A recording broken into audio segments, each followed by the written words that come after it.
powers and principalities. There's so much fire inside me. Tragedy struck when part of the largest hillside at the kosher rubbish dump collapsed. It's going to be fun to see how he goes about approaching this game.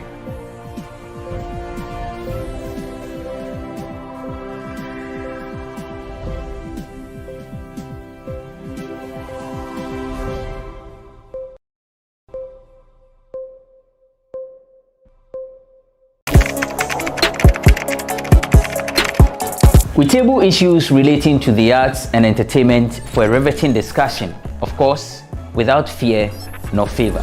The question the presenter asked them was a dumb question. You need to speak the fact and move.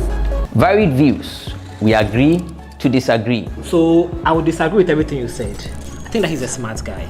I think what he did. No, but I also said he's a smart guy. Yeah. I guess that I'm waiting for the what next. Yeah, I don't think that we have to wait for what next. It sometimes gets confrontational, but that's the beauty of the game. Today you deny funny face. It's not my brother. Today you deny funny face. I don't know him. You don't know funny face. It's not my brother. You don't know funny face. It's a package. We meet, we sit, we dialogue, we learn, we progress. My name is Benefo Huabin Abrantepa, a proud blogger, and this is my forum.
Welcome to the Lowdown. This is GhanaWeb's flagship program that digs deep into relevant issues for the hard truth and unveil the facts. My name is Ni Akwe Ismail Akwe. There's a lot of dissatisfaction with the management of the country called Ghana. A lot of demonstrations have been planned, but only a few have been successful in the past 3 years. Our guest for this week is a successful protester, serial activist and detainee, and leader of a group that describes itself as a radical Nkrumahist movement working for economic democracy in Ghana. We'll be right back after this break.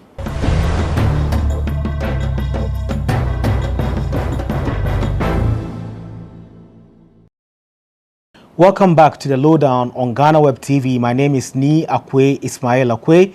Our guest this week is not a president. He is also not a soldier, but he's the commander-in-chief of the Economic Fighters League, Ernesto Yeboah. Welcome, Ernesto Yeboah, to our studio. Thank you very much, Ni. So how are you doing, bearing in mind that the past, or for about 9 months, we're going to and from the court over the George Floyd vigil you led in June 2020? Well, we are still fighting, and I'm sure it is not going to be our last. There are many more arrests that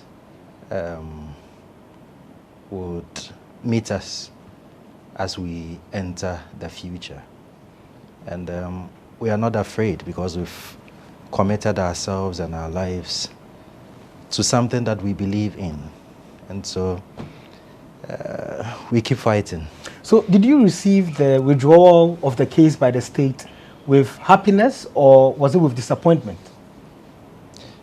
Well, I wasn't surprised looking at the way the case was traveling in court.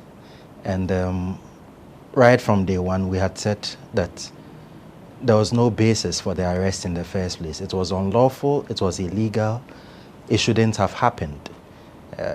Unfortunately, in this false and rotten republic that we have, even the right to mourn is decided by Akufo-Addo, or who is president.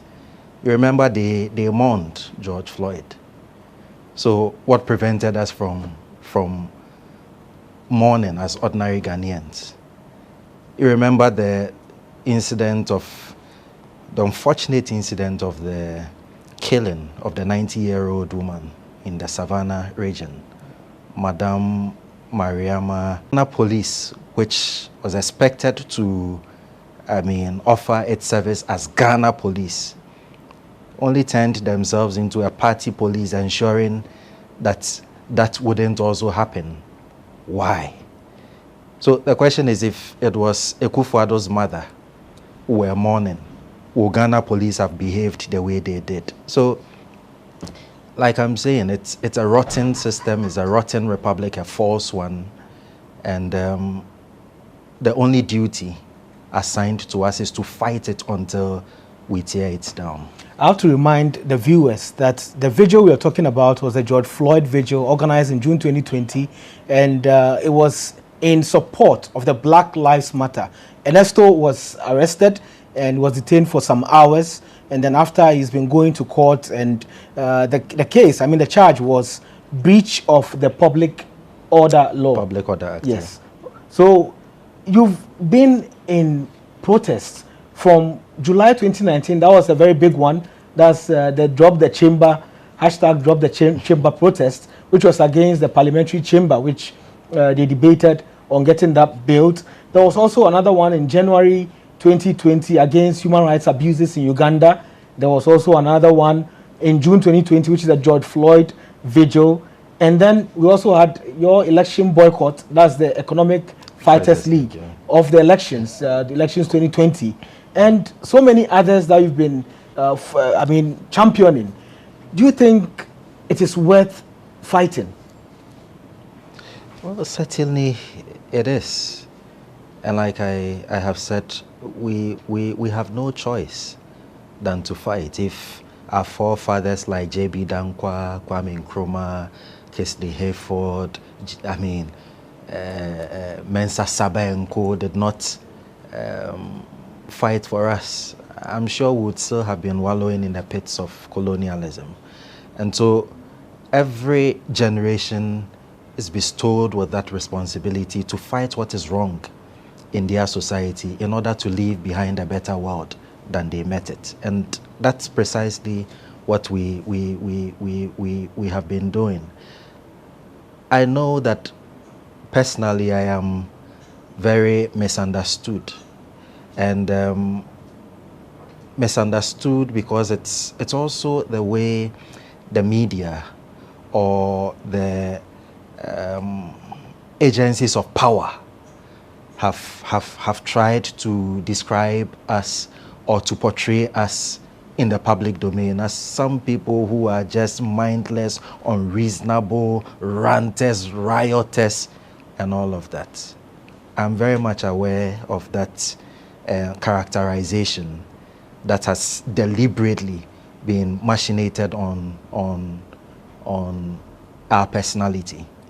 But do we stop because of that kind of perception or malignment that the forces of oppression wants to impose on the impressions or on the minds of people?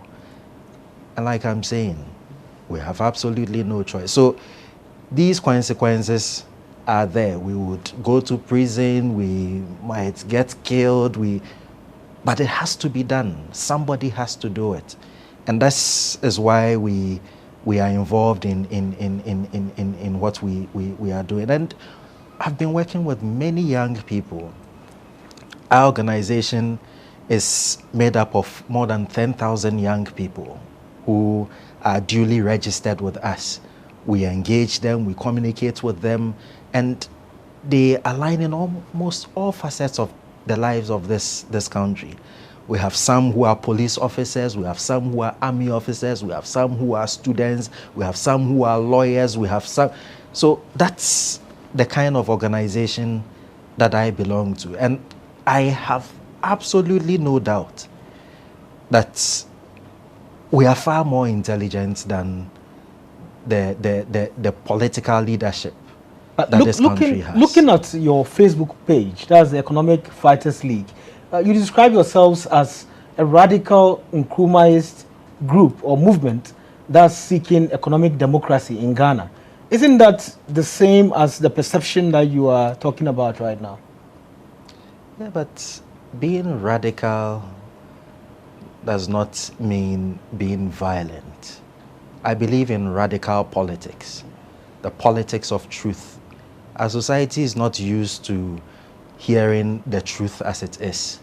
We would want to batter it, smother it, temper it, just so that it feels good in the ears of those who are oppressing us. We cut off that foolishness and just say it as it is. That you are fooling, you are stealing. I mean, so when we do this, it does not mean we are some mindless group of people, as they seek to portray us. We simply want the good of society. We want things to happen in the way that they have to happen. Is that what got you out of the CPP?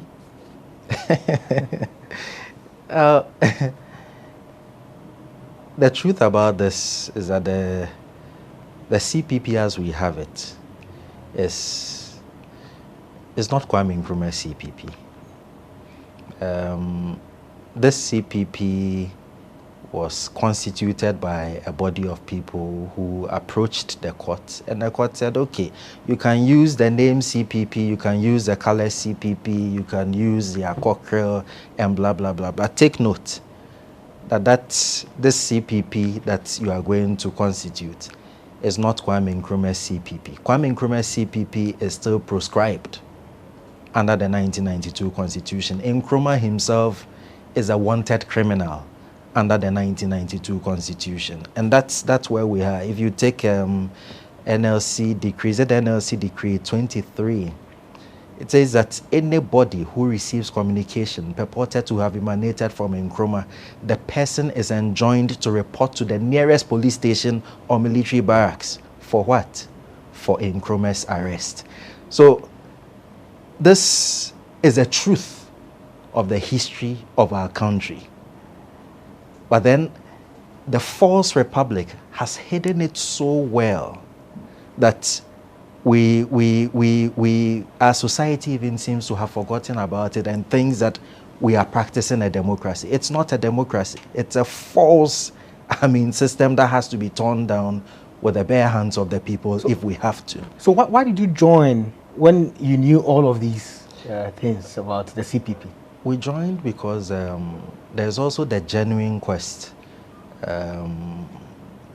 where we are searching for real alternatives.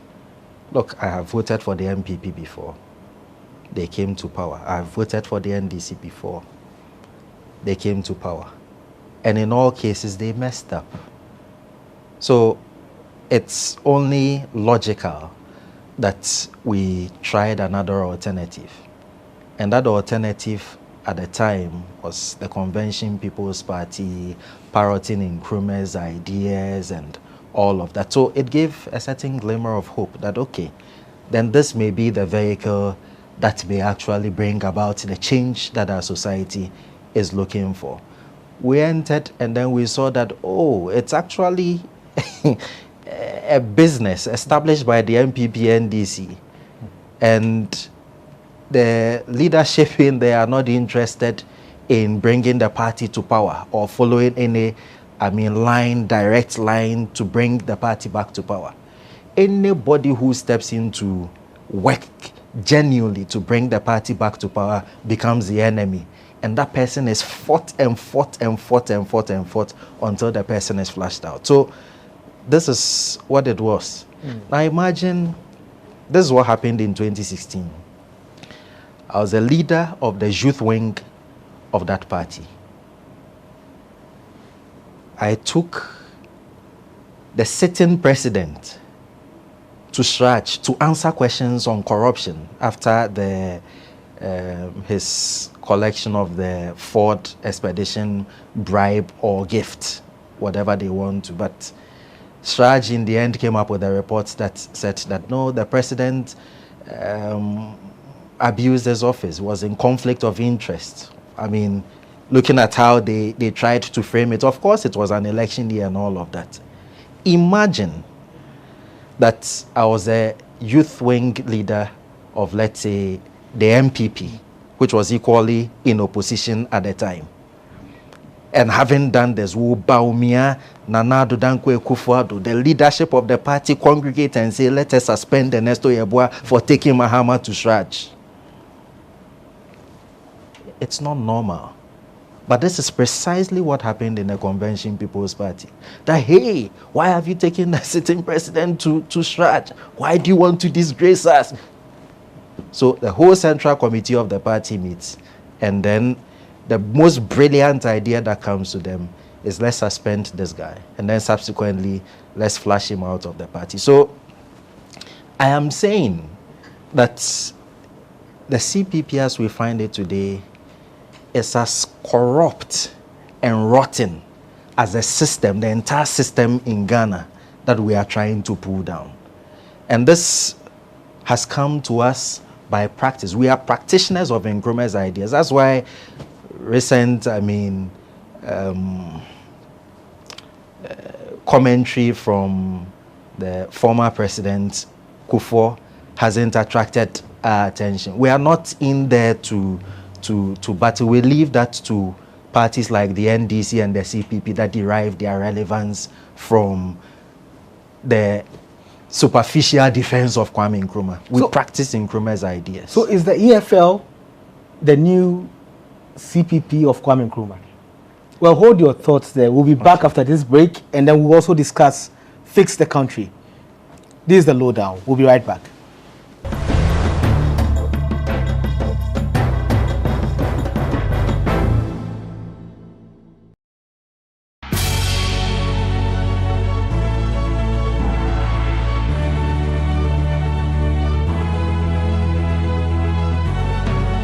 From the dawn of time, people have engaged in several businesses.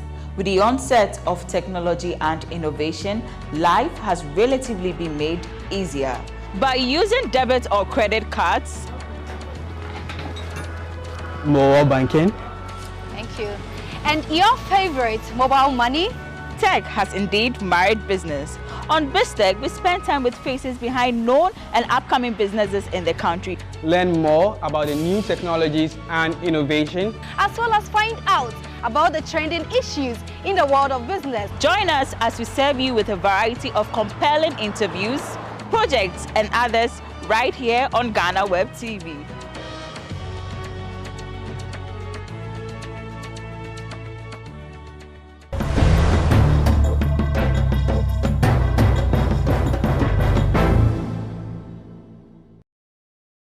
Welcome back to the Lowdown. My name is Ni Akwe Ismail Akwe, and our guest is Ernesto Yeboah. So we're talking about EFL being the new Nkrumah's CPP. Is that the case? Well, we are guided by Nkrumah's ideology and philosophy of conscientism, if you may, Nkrumahism. But then we are not limited to just Nkrumah's ideas. We are also open to other revolutionary ideas, such as those from Karl Marx, those from Mao Zedong, those from Cabral, those from Signatory, and all of that. And so this is what we are.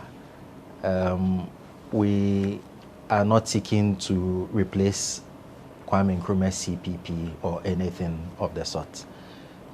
We are ready to make our own mistakes through the practice and theory. So we learn and then we practice. Everything that we have done as an organization is born out of the theory. And this is what we have assigned ourselves to do. So our mobilization, our activities are all guided from that, I mean, philosophical worldview, I mean, if you may. Red Beret, we have the fists, Absolutely. and also fighting for economic democracy. Yeah. You look and feel just like the EFF, that's the Economic Freedom Fighters of South Africa. Is that also one of your inspirations? Anybody who has known Ernesto Yeboah knows that I have always been Ernesto Yeboah. And one may even look at Julius and say he takes inspiration from Nkrumah. And that's where we have all picked our inspiration from Kwame Nkrumah. There might be some similarities, I mean, here and there, I don't discount, but then it also shows the nature of our thinking, our worldview, our philosophy. And so you would take Julius on one side and ask a set of questions. You may take any EFL member here in Ghana and ask that same set of questions, and you realize that our answers may align. And so yes, I mean, the beret itself is something that is identified worldwide with revolutionaries, revolutionary philosophers, revolutionary practitioners like Ernesto Che Guevara, the likes of Fidel Castro and stuff like that. So yes, we align and identify, and we support them in what they are doing in South Africa, tackling the land question. Because for a very long time, the field leadership, as we have here, I mean, in Ghana, have tried to smother the truth and prevent people from being able to state it as it is. But don't forget, people have died, people have been killed, people have lost their livelihoods fighting for the land. And then you, I mean, assume power with the ANC, and now you don't want to talk about the land question any longer because you have found your personal conflict. So what Julius is doing is instigating and mixing and turning the tables to be able to bring out the answers that can lead to the liberation of the people. Are you also on that same path? We are on a similar path, and this is where the nuances comes in. Here in Ghana, the question for us is not land. Our forefathers, like the John Mensah Sabes, settled that question a long time ago. Remember when the Europeans tried bringing in the lands bill, where they were going to appropriate our land spaces, that every land space that is not being used, that is unoccupied, belongs to the British colonial government. That's precisely what they were going to do. But it took the likes of John Mensah Sabes and co. to mount a strong challenge through the ARPS and all of that, going to London to debate and fight through that. No, the land cannot come in your name. The land does not belong to you. The land belongs to the people. It is not even a property of the chiefs. The chiefs are simply holding the land in trust for the people. So our forefathers fought to fortify our ownership and control of the land. They did that. Unfortunately, that couldn't happen in South Africa. And that's why South Africa today has a Julius Malema championing the land question. And we have an Ernesto. And we have an Ernesto. And that Ernesto is not looking at the land question because our forefathers, resolved that a long time ago. Okay. Our devil is the current constitution, the 1992 constitution. We'll be coming to that soon, but I just want to know, are you a signatory to the Fix the Country petition? Absolutely. We are conveners to the Fix the Country protest. Okay. And so everything that they have done right from day one till now, we have supported it, and we are practically, foot soldiers to ensuring that the vision of fixing this country comes to fruition. Are you satisfied with the direction it's going and what has been achieved, if there has been any achievement at all till now? Well, Fix the Country has its structures, and the point is that it's not about me, it's not about Ernesto Yeboah. I am not a liberator. I am simply in to hold hands with the rest of us to fight for what belongs to all of us. We are all liberators. And once we agree that this is the time to liberate ourselves, it happens. So this is where I find myself in Fix the Country. And to be able to lead, one must also learn to follow. One must learn to listen. One must learn to understand people from their point of view and the things that they want to achieve and how they want to achieve those things. So that's how it's been in there, and so far I think it's been fantastic.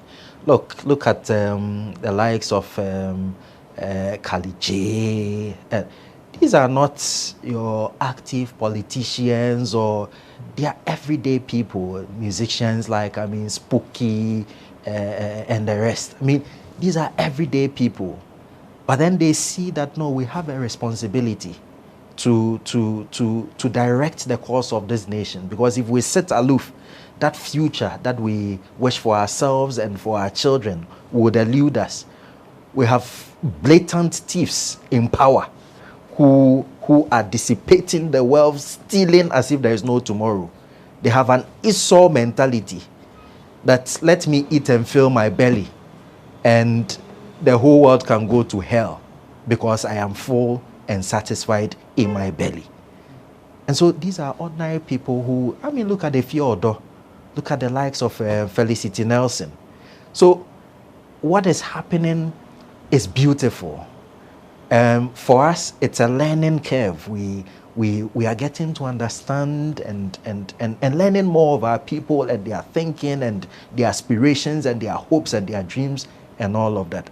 So Fix the Country, for me, is such a bloodline to the revolution that must happen in this country to bring about the change that we are looking for. Many followers of the protest are saying Fix the Country is a success online, but it's not successful on the ground. And the calls for or against culture of silence is coming up, and they feel they are being silenced because of all these injunctions from the police and all the other, basically allowing others to do the same thing they are saying the protesters can't do. We've seen funerals of big men like Sir John and all happening, but protesters are being told not to come out to protest. Do you think it is true to say it is a failure on the ground? That's complete nonsense. And that's for people who are not practitioners and they are just theorists or they are just commentators. But if you would enter 1 second in the boots that Fix the Country wears, I mean, those people won't survive one minute. They won't. Because they don't understand the terrain, they don't understand what is happening. What Fix the Country has done so far is to further prove to the whole nation that our system is fake and must fall. At least that awareness has been created. They have shown the hypocrisy of the system. They have shown the falseness of the system. They have shown how the system is not in to work for you and I, but it is in to work for just a few, or a few group of people constituting the political establishment. The fight that Fix the Country is waging is not narrowed just down to Mr. Akufo-Addo and the MPP. No. It is a fight against the political establishment. It is a fight against the rotten system. Look at the minority in parliament and tell me they are not cutting deals. Tell me they are not in cahoots with Mr. Akufo-Addo and the government. Tell me. Tell me. I mean, all those, how do you call it? Those who were nominated for ministers. I mean, all of them. All those we are expecting not to go through vetting and have successfully gone through vetting. Tell me there is nothing wrong. When all of us are making the sacrifices, journalists are making, as we speak, I know media houses that have collapsed because of COVID. I know journalists that are on half salary or no salary because of COVID. I know students who have had a cut on their education because, they cannot continue. We are all making sacrifices. Drivers are making sacrifices. Police officers are making sacrifices. When I was arrested the last time, took me to one of the worst police stations, in Accra. And I get there and then the place is, the stench.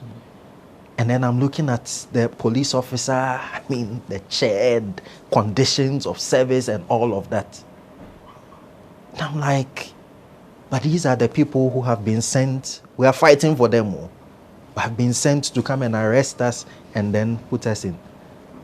So I started speaking, I spoke to all of them. I made many friends amongst the cellmates and then the police and all of that. The following day when I was marched to the regional commander's office, it's as if, the difference between the regional commander's office and the constable's, desk counterback where I was lodged. It's like heaven and hell. So it cuts across. We have a selfish group of leadership all over. In the army, in the police, in the prisons, in the immigration, at the presidency, selfish. So you have junior officers suffering, making all the sacrifices, tolerating all the nonsense, and then these few elites at the top are chopping, are enjoying. So this is, practically where, we are. And if one has to talk about how Fix the Country has been able to draw out these contradictions in society. You have the police officers themselves. Charlie, they support you, but you see order from above. Order from above. It has to stop. Many blame the system. They keep saying system. Do you think it's the entire system, or there's a part of the system that's supposed to change? Of course. The only part of the system where everything is okay is the top. They want to bath in planes, jets. That's where they want to take their bath.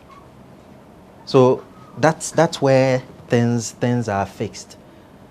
But tell me which part, apart from there, which part of the system that doesn't need fixing? Every part of the system needs fixing.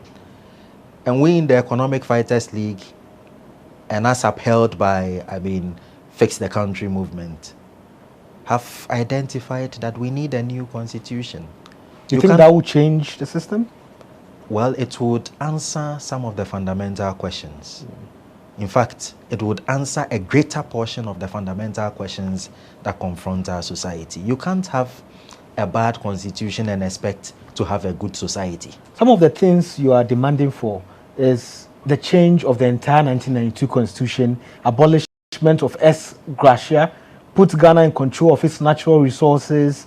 Presidents should not be immune to prosecution for criminal activities. Every party should be represented in parliament based on percentage they get in election. Proportional representation. Also, the president should be prevented from appointing the heads of the security services. So, are these the only areas that you think could bring that change you're asking for, or you think it's just there are many more areas, but sometimes just for the optics and to also be able to communicate in a way that the vast majority of the people can understand, you just do a shoplift. So what we've done is just a shoplift of, things that we wish could be changed or we feel should be changed, that people can rally around. In fact, even Rawlings himself, whom this whole constitution was built to serve, was it in 2018, during his June 4th speech, said that, look, we should abolish the constitution. He said that. So why are we waiting?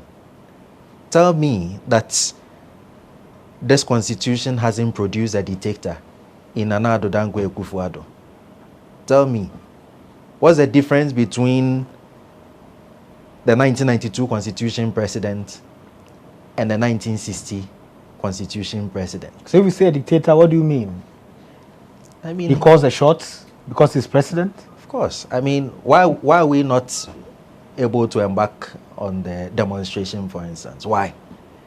Link it to the president. Of course. If you read the acts or the provisions, the EI, it's clear. And the reason why the police was able to go to court to secure that injunction in the middle of the night against us was based on the fact that the court is saying, you know what, until Akufo-Addo says you can demonstrate against him, you have no right to demonstrate against him. You see, and the lawyers have a way of saying things that doesn't even make sense to make it look like it's making sense. That's precisely what the court said. You thought the executive instrument was unnecessary? Bear in mind that there was coronavirus and all of the reasons why. Coronavirus, we had elections, coronavirus, we did a registration exercise, for a new voters register, coronavirus, we've attended funerals, Rawlings' funeral was held, Sir John's funeral was held. So it looks like corona, becomes deficient in its level of attack the moment it is an activity being, in violation of its protocols by the political establishment. Once it's about them, then corona cannot affect them. So why can't we also be clothed with that immunity? Why can't the people whom they are serving be clothed with that immunity to do what? And if you looked at the demonstration notice, about 20 pages detailing clearly how we're going to observe the COVID protocols and all of that. Sir John's funeral, was anything of that sort even, centered on the table? Never, because Akufo-Addo is involved, because the Chief Justice is involved, because what's his name? The Attorney General is involved, Speaker of Parliament is involved, the big men and the big shots in society are involved. What kind of country is this? So this is what we are talking about. We have to get to the point where there is fairness, there is equality before the law, there is certainty of the law, that when the law says that nobody, it means nobody. It doesn't mean nobody with the exception of the president, nobody with the exception of the big man. So this is for us where this whole thing is leading to. And you see, gradually, and as a social scientist, what I'm seeing is the confidence of the youth or the confidence of the oppressed is being built in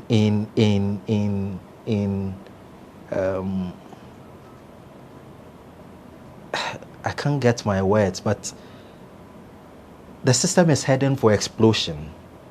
It is. Now, even look at beggars in our streets. They are not begging anymore. They are ambushing, they are harassing in order to take their fair share of the cake that motorists, are perceived to have acquired. That's an army, right? Building right before us. And what has created that? It is a false system that the Sakawa 1992 Constitution has created. And with all these things that the police are doing or the political establishment is doing, preventing us, denying us, misapplying the rules and regulations and all of that, it's simply emboldening the people on a daily basis. And the people are beginning to feel that it looks like our only way out is to rebel. At that time, arresting Ernesto Yeboah is useless. Killing Ernesto Yeboah is useless. Because it is no longer an Ernesto Yeboah or Economic Fighters League something or fix the... No. The people are taking the battle on their own terms. Why? Because the establishment is pushing them to that corner where the only reasonable thing that is expected of them is to explode. We are all suffering. The only group of people that are not suffering is a political establishment. So after this break, we'll talk about how to get fairness, equality, and to prevent the explosion of the masses or even the country. We'll be right back after this break.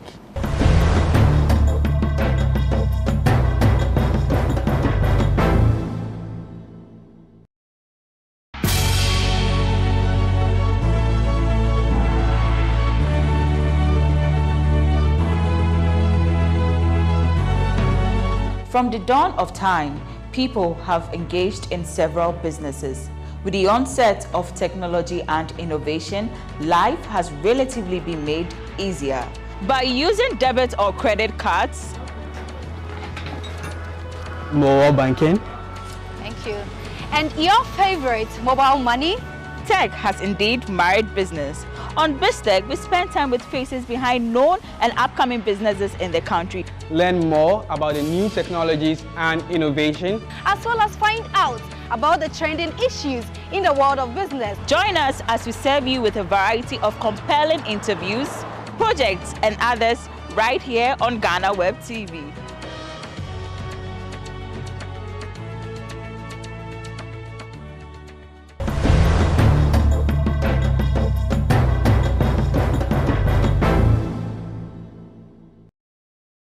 Welcome back to the Lowdown. My name is Ni Akwe Ismail Akwe, and our guest is Ernesto Yeboah. So we're talking about how to bring about fairness and equity, also equality, into this country, and how the youth and the people are rising up, and there's a lot of tension in the society. How can we do this, in your perspective? We need an inclusive society. We need an inclusive system. A system that does not malign, a system that draws in and allows a fair distribution of the wealth and resources of our country to the people, a system that works honestly and genuinely for the people. And it is not difficult to be able to put such, systems in place. Ghanaians are not the worst group of people on earth. I have seen Ghanaians work elsewhere, and they are accorded, or they are seen as excellent workers. They are ethical. In fact, out there, if you say you are Ghanaian, there's a certain level of respect that is accorded you, beyond the fact of, the Nkrumah tag. Because out there, once you say Ghana, the next thing they tell you, oh, Nkrumah. And then they begin to extend courtesies to you. But they also see in the Ghanaian the drive, the ethics to obey and to follow due process and to let things work. So that's the Ghanaian I'm talking about. And I'm saying that you need a system that can create or amplify that Ghanaian in our society. The current system that we have brings out the worst in us. That's why things don't work. You go to the hospital where you are dying and you are crying for help, health help, and somebody wants to take bribe before they look, at you. A police officer is stopping you not because he cares about you. He's stopping you in order to take his share of your stolen money. So things like that.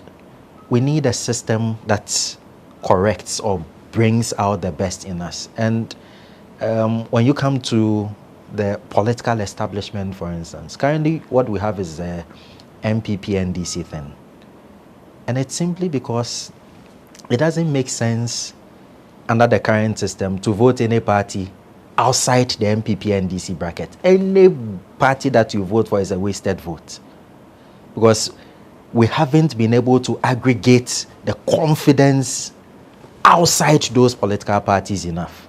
Maybe it will happen, maybe it won't happen, but until it happens, there is that danger and trepidation of a possible explosion, because the current system as we have it excludes, and it has excluded a great majority of our people.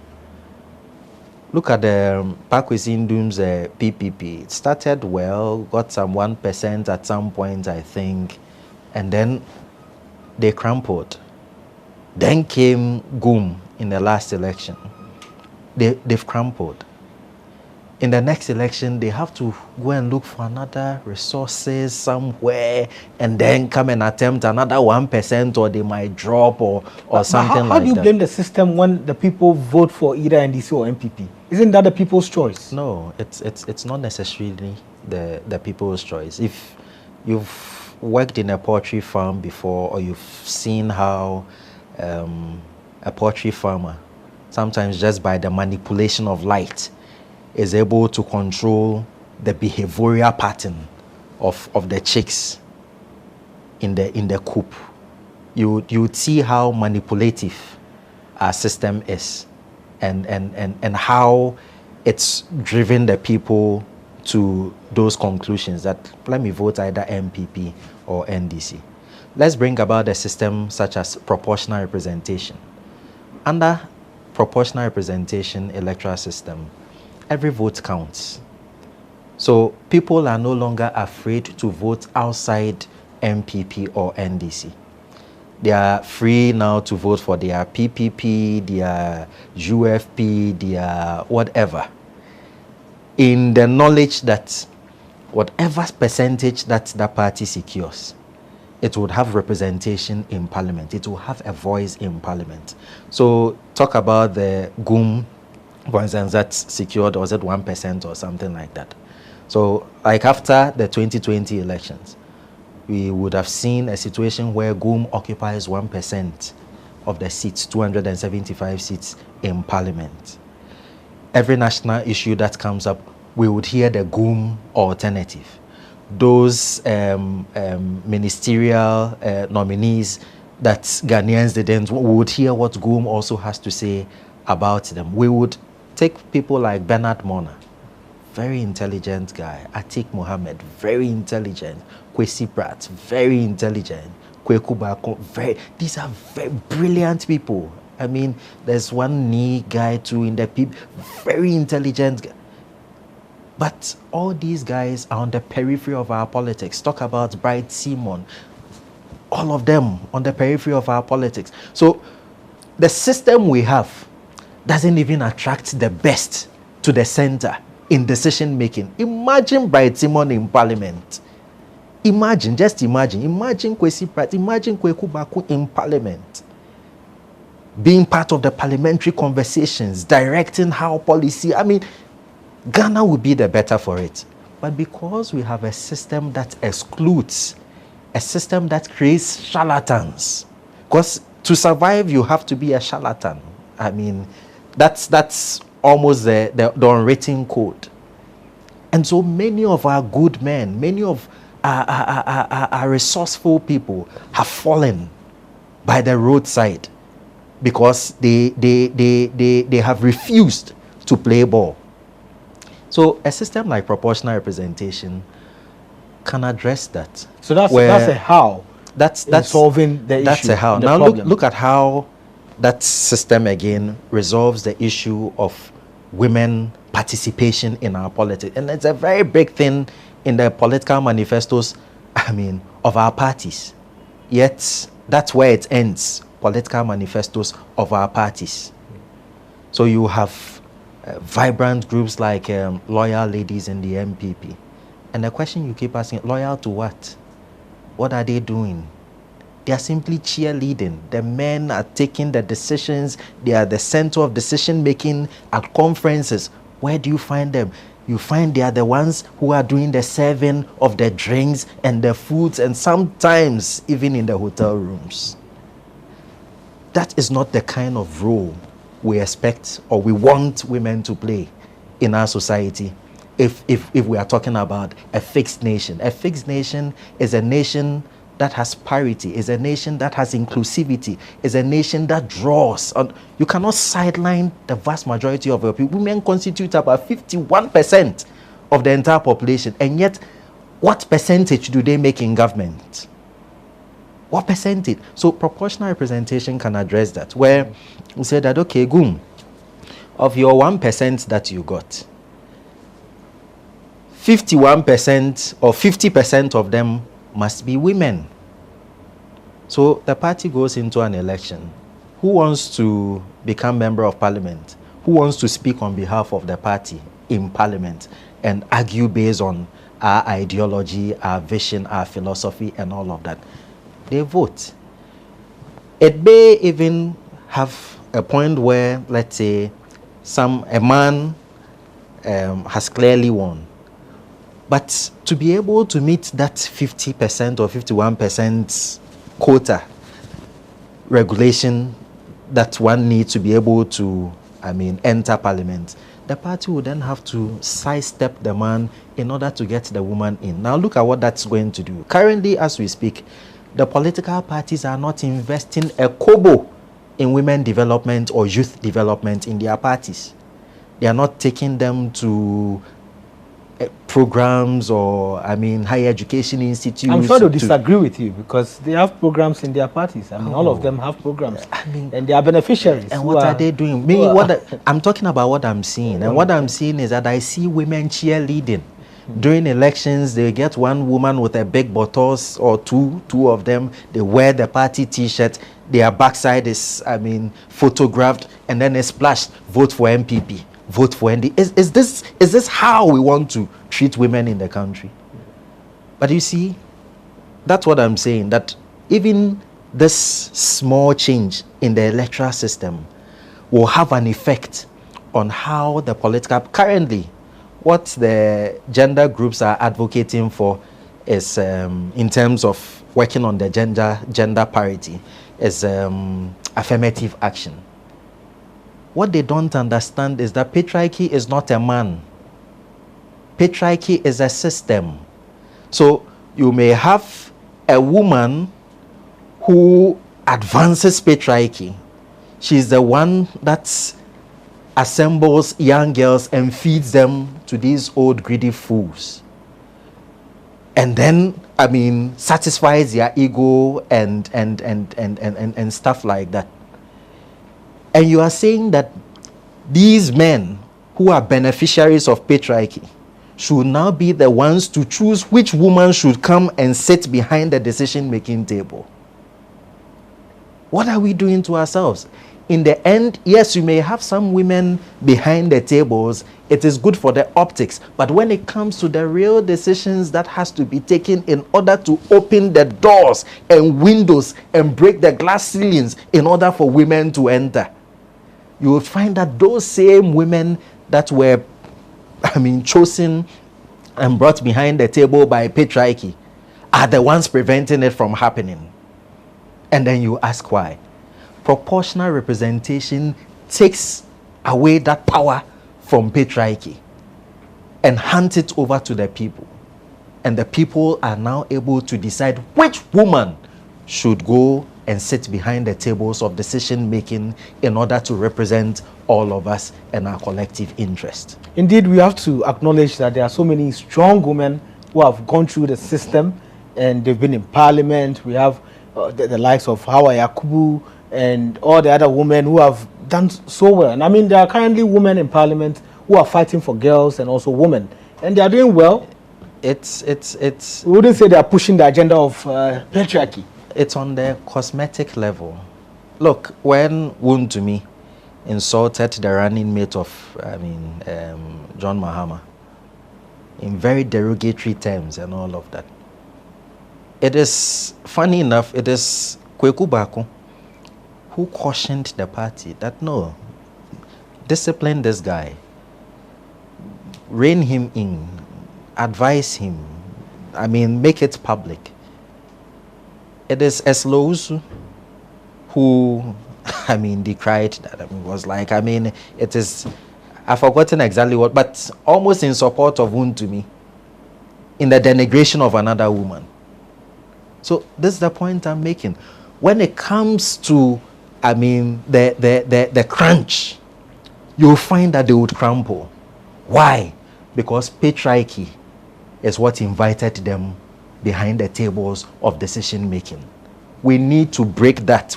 To be able to bring gender parity and inclusivity in our system, we have to aim to break the hand of patriarchy.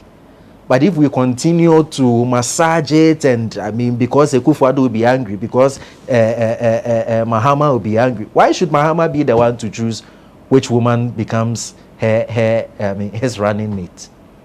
But that's precisely what it is. So tokenism is what affirmative action in this category actually serves. So, and we are saying that proportional representation resolves that question. So I think in all the points you made, proportional representation is key, is king in all of them. It's key. But do you see any end in sight to this tension, all these issues that are coming up? Do you see it in sight, or it's going to be even beyond your age?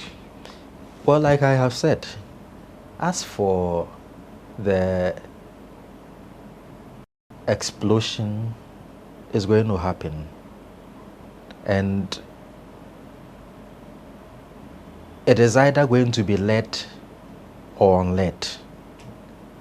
What we are seeking to do is to lead it, so that even when it explodes, we still have a direct, clear roadmap that we are following to be able to get to our destination. Because don't forget, the explosion is not happening for its own sake.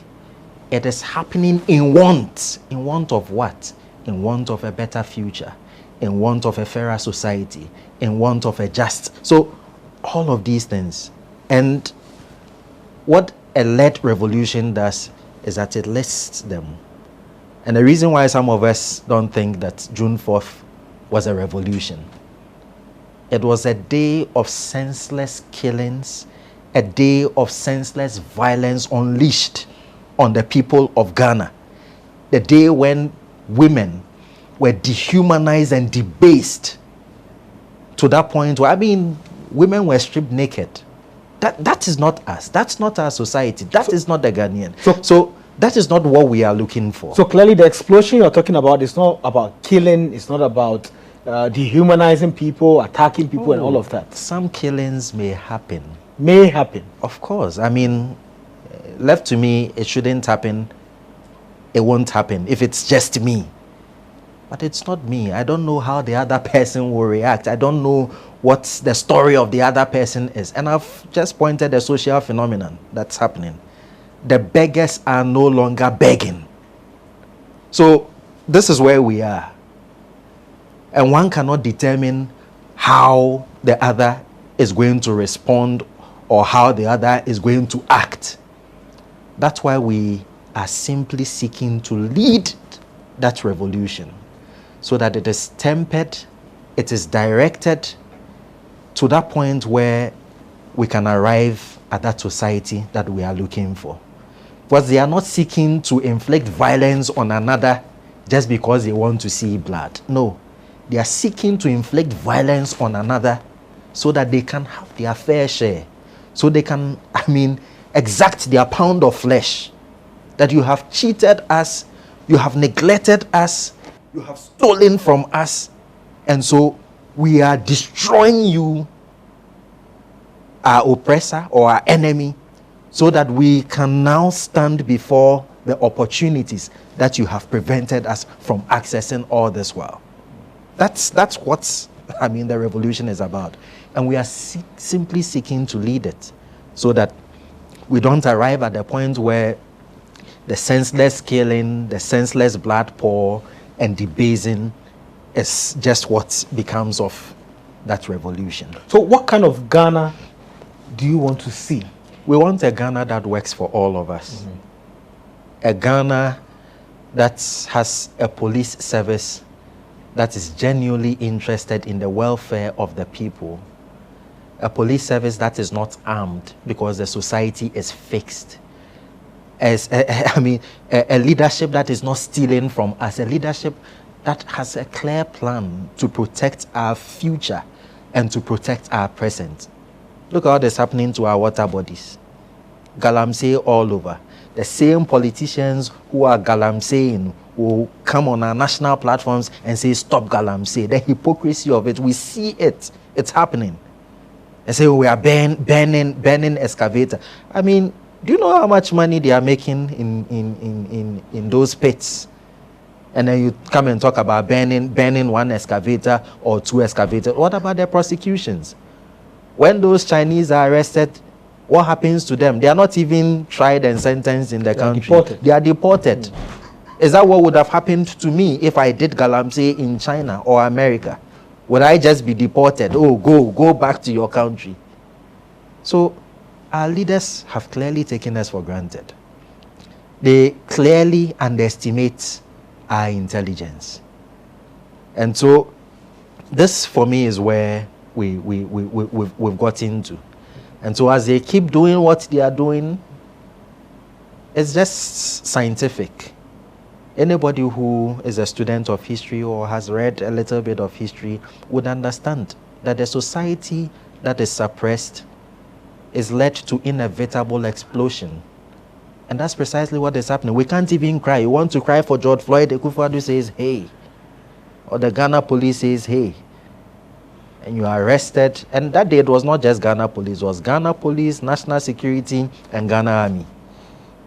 And it was not even just the Ghana police again. It was their counter-terrorism unit unleashed violently on an armless group of people. So if this is how you are treating your citizens want to demonstrate, and then you are saying that, hey, you cannot demonstrate. They go to court to secure an injunction and all of that. Whereas in other places where, they aspire to liberty, you don't even have, you have instances where you can demonstrate without notifying the police. Why do we even have that in the Public Order Act? Why should we necessarily notify the police?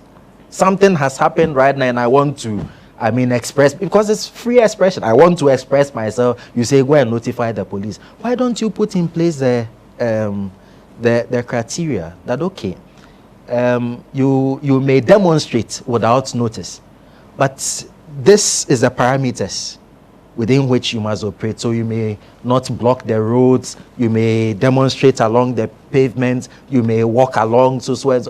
They can give all those modalities. And that's how you build a free and equitable society. But to suppress the people and suppress them and misapply the rules and, Charlie, what they are calling for is an inevitable explosion. So are we going to see you in any protests soon? Oh, as for the protests, we have said it. Whether they like it or not, it will happen. The Fix the Country protest? The Fix the Country protest is what I'm talking about. It will happen. Nobody can stop it. The executive can't stop it.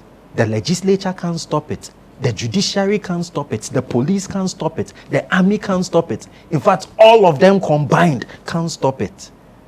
So we are simply being pushed to that point where that inevitable explosion would occur. And it would not occur because Ernesto Yeboah has instigated it. It would occur because that's simply where they have pushed the whole society to. Everybody is sick and tired. I mean, recently you heard, you have a situation where teachers cannot even talk about the problems or challenges they are facing in the education system. Why? Media houses, journalists are unable to report on stories that, needs lights on in order to protect and save the public purse and things like that. We've seen journalists that have been killed. Today, where's Anas? Anas's name has been murdered. Just like that.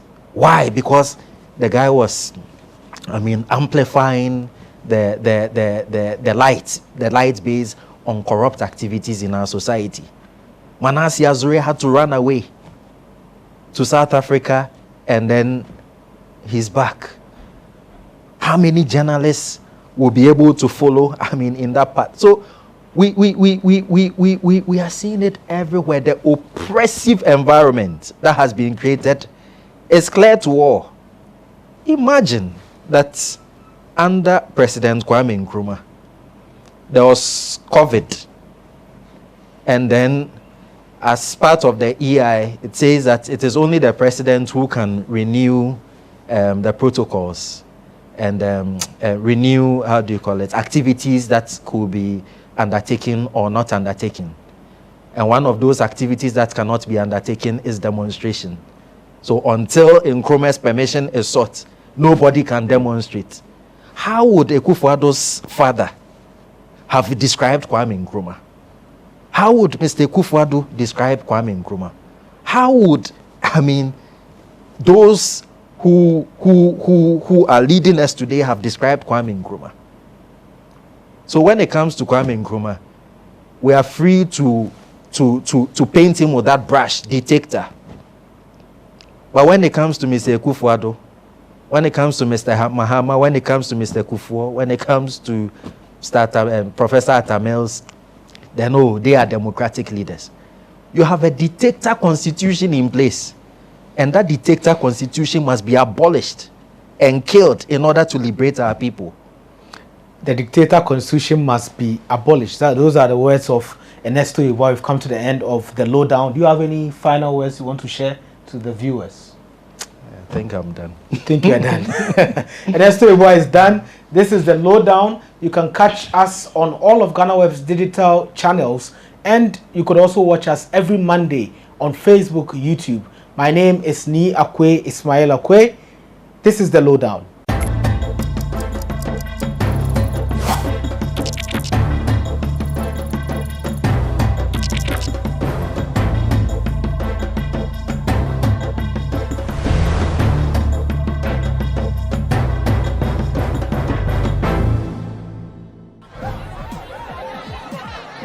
Powers and principalities. There's so much fire inside me. Tragedy struck when part of the largest hillside at the kosher rubbish dump collapsed. It's going to be fun to see how he goes about approaching this game.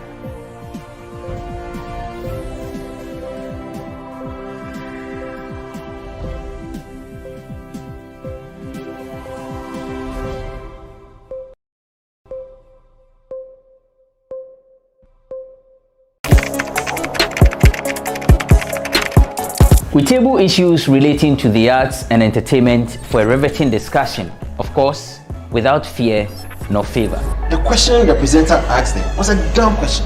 You need to speak the part and move.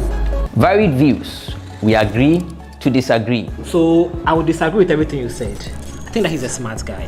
I think what he did. No, but I also said he's a smart guy. Yeah. I guess that I'm waiting for the what next. Yeah, I don't think that we have to wait for what next. It sometimes gets confrontational, but that's the beauty of the game. Today you are denying funny face. It's not my brother. Today you are denying funny face. I don't know him. You don't know funny face. It's not my brother. You don't know funny face. It's a package. We meet, we sit, we dialogue, we learn, we progress. My name is Benefo Huabin Abrantepa, a proud blogger, and this is my forum.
Having a big dick comes with a whole different skill set necessary to make that big dick work.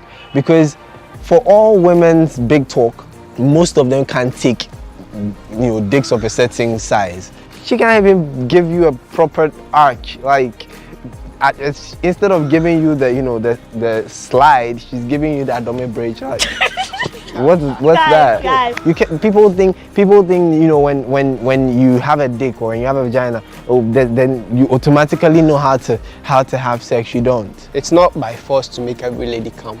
Hey, wait. It's not by force. As a guy, when you're getting sexual with a woman, no matter what, you will enjoy. No matter what, your cum is almost always assured. At times you don't have to take off the panty to eat the pussy. You have to actually use your fingers to slide it, Slide left, slide right. I mean, there's nothing more painful than you do something sexual with someone, then later drama and everything on top, and then you even look back at the sex and it wasn't worth it.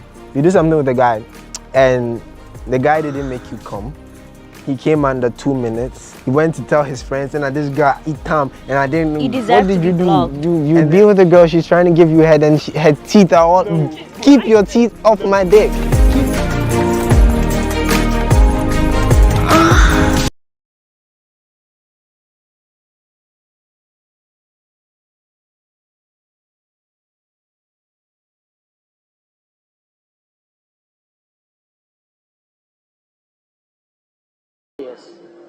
Millennium City, both the Banyakon and Weja water treatment plants. The Weja system has undergone multiple capacity expansion interventions, resulting in a current design capacity of approximately 51 million gallons per day. Capacity expansion interventions, resulting in a current design capacity of approximately 51 million gallons per day, with a current average capacity of 43 million gallons per day. The shortfall, Mr. Speaker, is attributed to the power outages within the enclave and a reduction in the efficiency of some electromechanical components, and these are the pumps of the water system. Mr. Speaker, as a result of the water supply, the Ghana Water Company Limited has instituted a water management program by which it supplies water to all the areas at least twice a week. However, Because most of the areas are located at the extreme end of the distribution network, they usually experience either very low pressure or no flows on days that they are scheduled to benefit from the water management program. Mr. Speaker, APRA has an estimated population of 430 and has a borehole fitted with a hand pump, which provides the water needs of the community because the Ghana Water Company Limited distribution network does not extend to the community. To improve upon the water supply situation in the areas currently being served and also extend water supply to APRA, GWCL has signed a commercial contract for the construction of a new 22 million gallons per day water treatment plant at Weja, coupled with adequate distribution network to increase access to improve water supply in the area. The project is a high priority to government, and the contract will be brought to the House for consideration as soon as the necessary clearances are obtained. Thank you, Mr.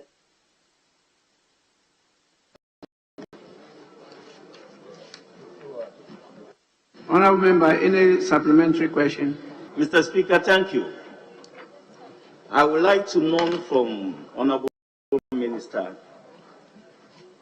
the kind of assurances that she will give, because looking at those places that have been mentioned, Millennium City, APRA, and them, is a new areas that every day people migrated from their places to these areas which they have put up their burdens and them. So looking at the people going there are much, and there is no water there. So I would like to know from Honourable Minister, what kind of assurances is she giving, and when all this she's talking about it will be implemented for the people out there to get a potable water to use? Thank you, Mr. Speaker. You are asking for assurance from her. Specific, Honourable Minister. Specific action. Yes, please, Mr. Speaker. Okay. Specific action. Minister, she is not assurances, but the specific actions you're going to take to provide water in those areas because of the movement of people now to settle in that area.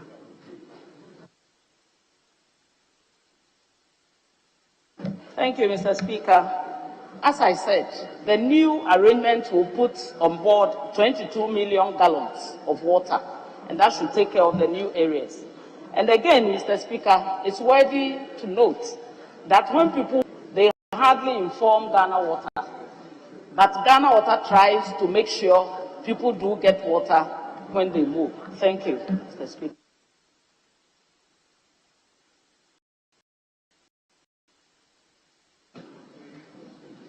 Honourable members, we move to the next urgent question. 5B stands in the name of Ms. Joyce Tete, the Member of Parliament for North Dai.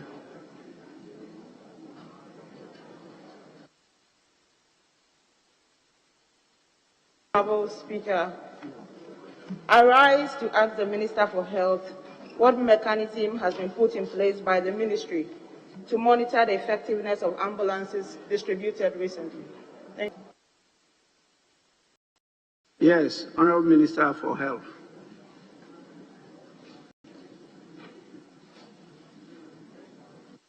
Thank you, Mr. Speaker. Mr. Speaker, the National Ambulance Service received the 307 ambulances procured by the government through the Ministry of Special Development Initiatives under the One Constituency, One Ambulance policy on 28 January 2020, after the work by the President, His Excellency, Nana Addo Dankwa Akufo-Addo. Mr. Speaker, prior to the commissioning, all the ambulances were fitted with tracking devices, with monitoring screens at the National Dispatch Center in Accra to monitor the ambulances for effective operations.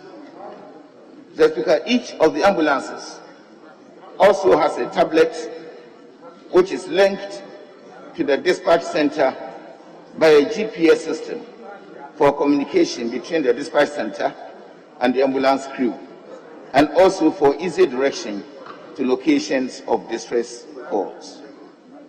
So, Speaker, all the ambulances are also fitted with GOTA radio communication systems provided by the National Security for prompt communication between the dispatch center and the ambulances.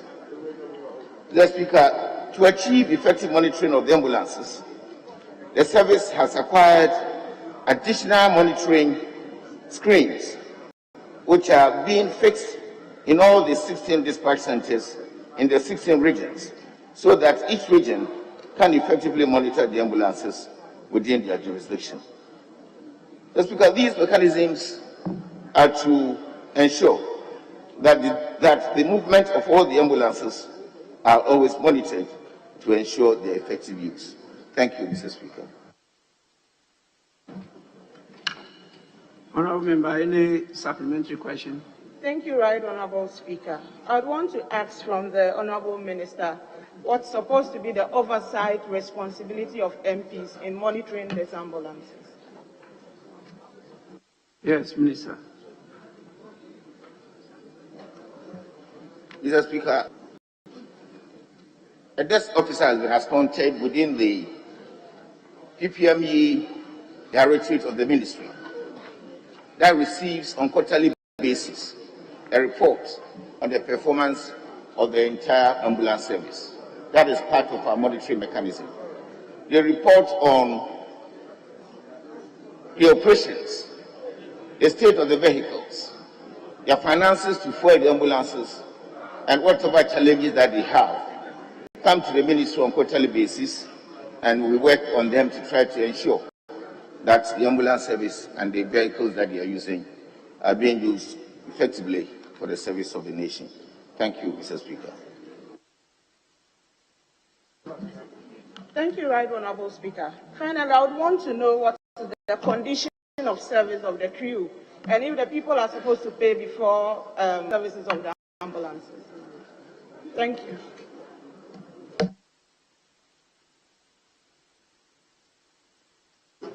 Mr. Speaker, the National Ambulance Service is one of the agencies of the ministry. All the agencies and the workers and the professionals in the health sector all have service conditions that bind their agreement on engagement. And Mr. Speaker, it will be very difficult for me at this stage to just give a chronology of all the service conditions that the ambulance service staff have. Several things for both senior and junior staff. So, Mr. Speaker, if my colleague wishes, I can submit to her the entire booklet that we call this of the ambulance service staff. Thank you, Mr. Speaker.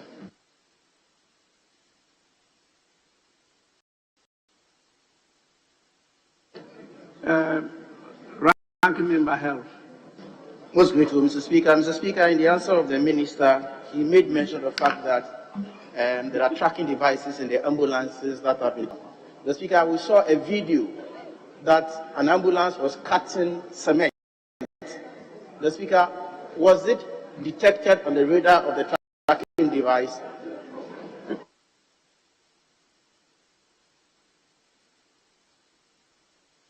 Yes, Minister.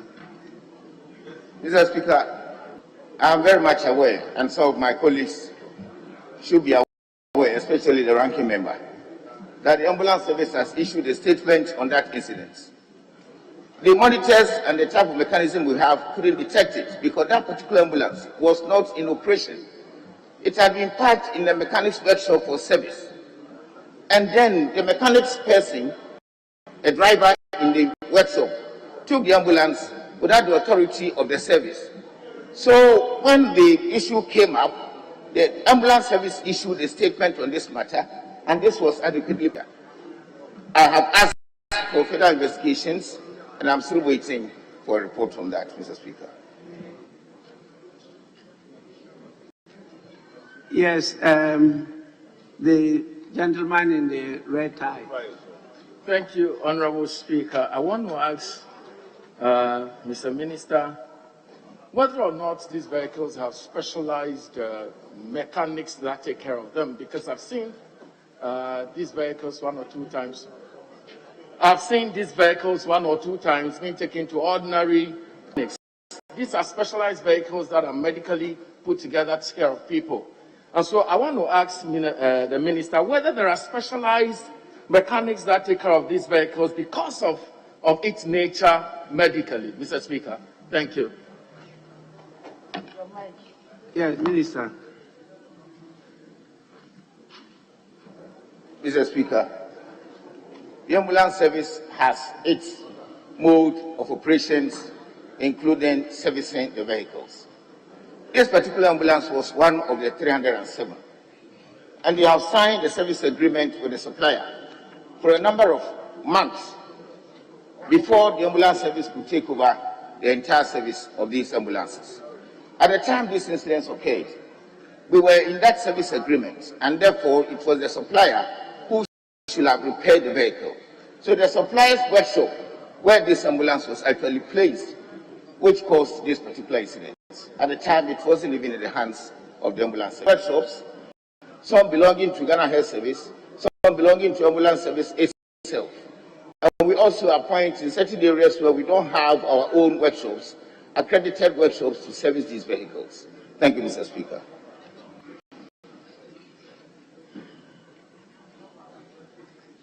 Let me listen to the lady first, then I'll come to you. Thank you, Mr. Speaker. Mr. Speaker, I'd like to know from the Minister of Health who is responsible for the authorization of the usage of the ambulance at the district level. Is it the district directorate? Is it the district assembly? Or I want to know from him who is responsible for the authorization of the usage of the ambulance. Yes, Minister.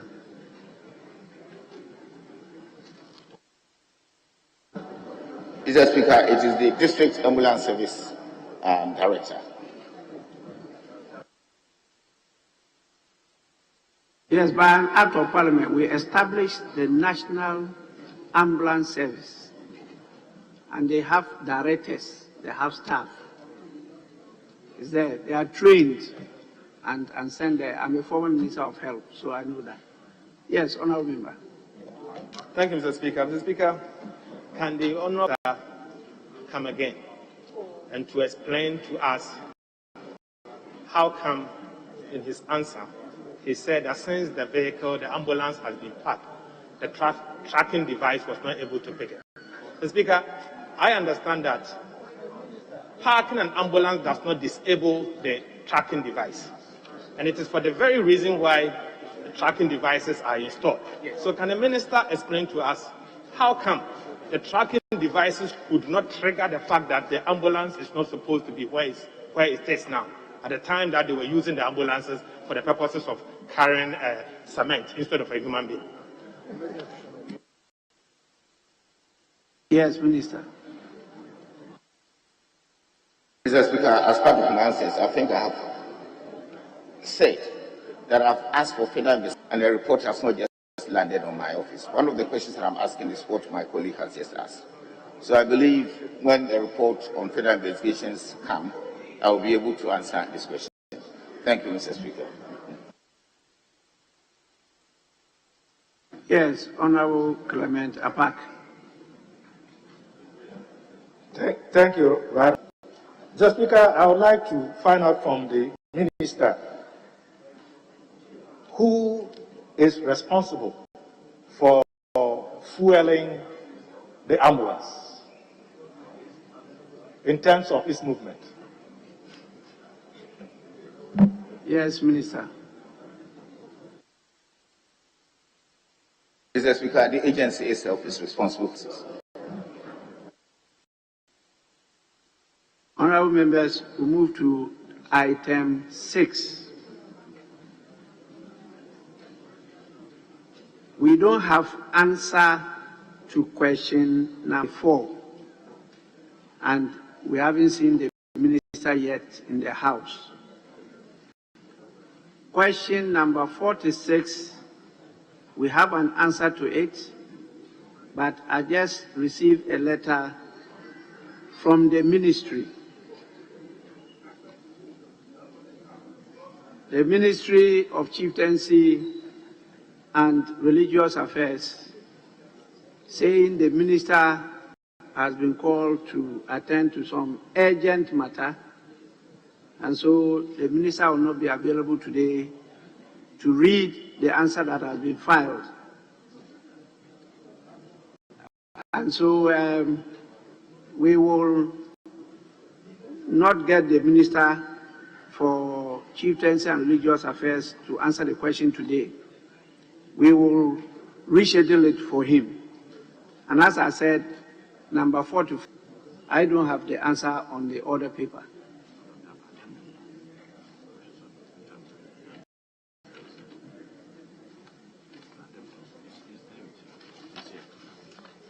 Seven. Yes, so let me, on behalf of the House, discharge the Minister for Health and the Minister for Sanitation and Water Resources for attending upon the House to answer the questions. Ministers, you are accordingly discharged. So we go to question number 7. Stands in the name of the Honourable Member for Dade Kotopon, Ms. Ritana Adole Soa. Honourable Member, you may ask the question now. Thank you, Right Honourable Speaker, for the opportunity. Right Honourable Speaker, I wish to bring to your attention that my name is Odole. Oh, sorry, Odole. Odole. Not Odole. Not Adole. A royal. You don't like the Odo one. And Odole means a royal. Thank you, Mr. Speaker. But the Odole means what? A royal. No, that's Odole. Odole is royal. Yes, but Odole. That's not the name. That's a kind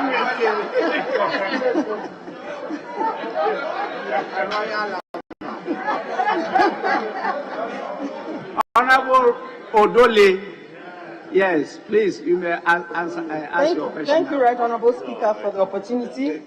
I rise to ask the Minister for Lands and Natural Resources the Ministry has taken so far, and what further steps the Ministry plans to take to resolve the issues of land disputes between the military and the La Traditional Council, as well as the youth of La. Thank you. Yes, Honourable Minister. Honourable Members, Second Deputy Speaker to take the chair. I'll be back. I have to attend to some urgent matter. I'll come back. Mr. Speaker, the La Traditional Council over the years has submitted a number of petitions to the government for the release of some lands in Burma camp and other parts of Accra being occupied by the Ghana Armed Forces. Indeed, there are several of such petitions outstanding across the country. Mr. Speaker, as we are all aware, matters relating to compulsory acquisition of land have been a subject of extensive controversy and complexities from the colonial government to date.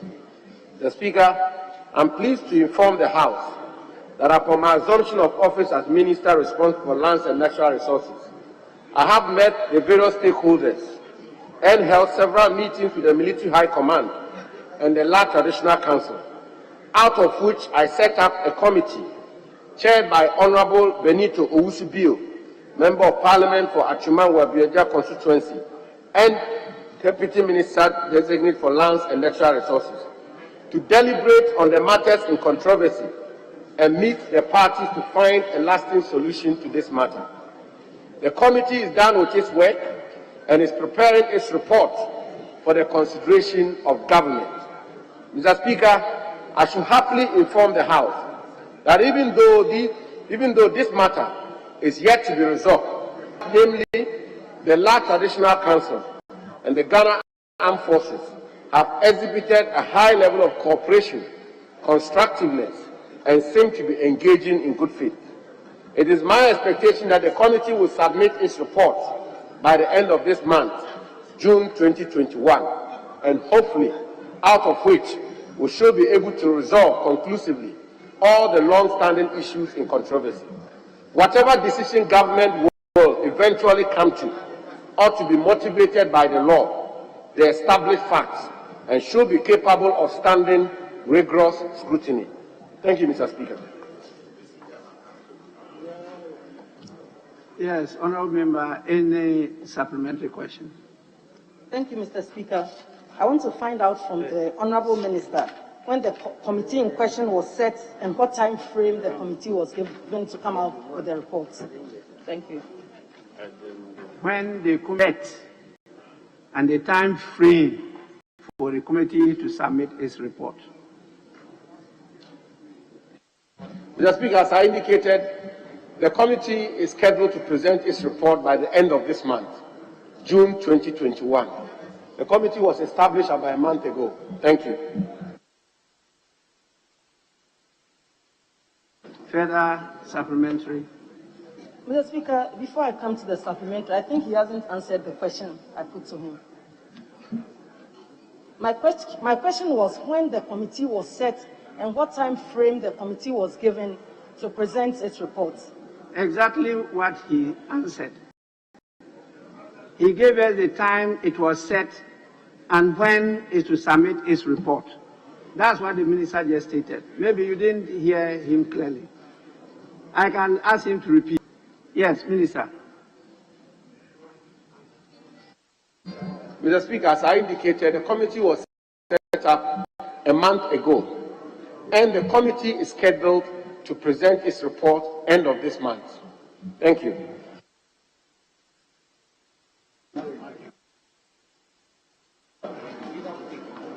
Thank you, Mr. Speaker. I want to find out from the Minister if there is any proper acquisition of the land in question and under which law. Yes, Honourable Minister. Mr. Speaker, the matters of compulsory acquisitions of land in our country are complex, and therefore this is a matter I inherited, the matter between the Land Traditional Council and the Military High Command.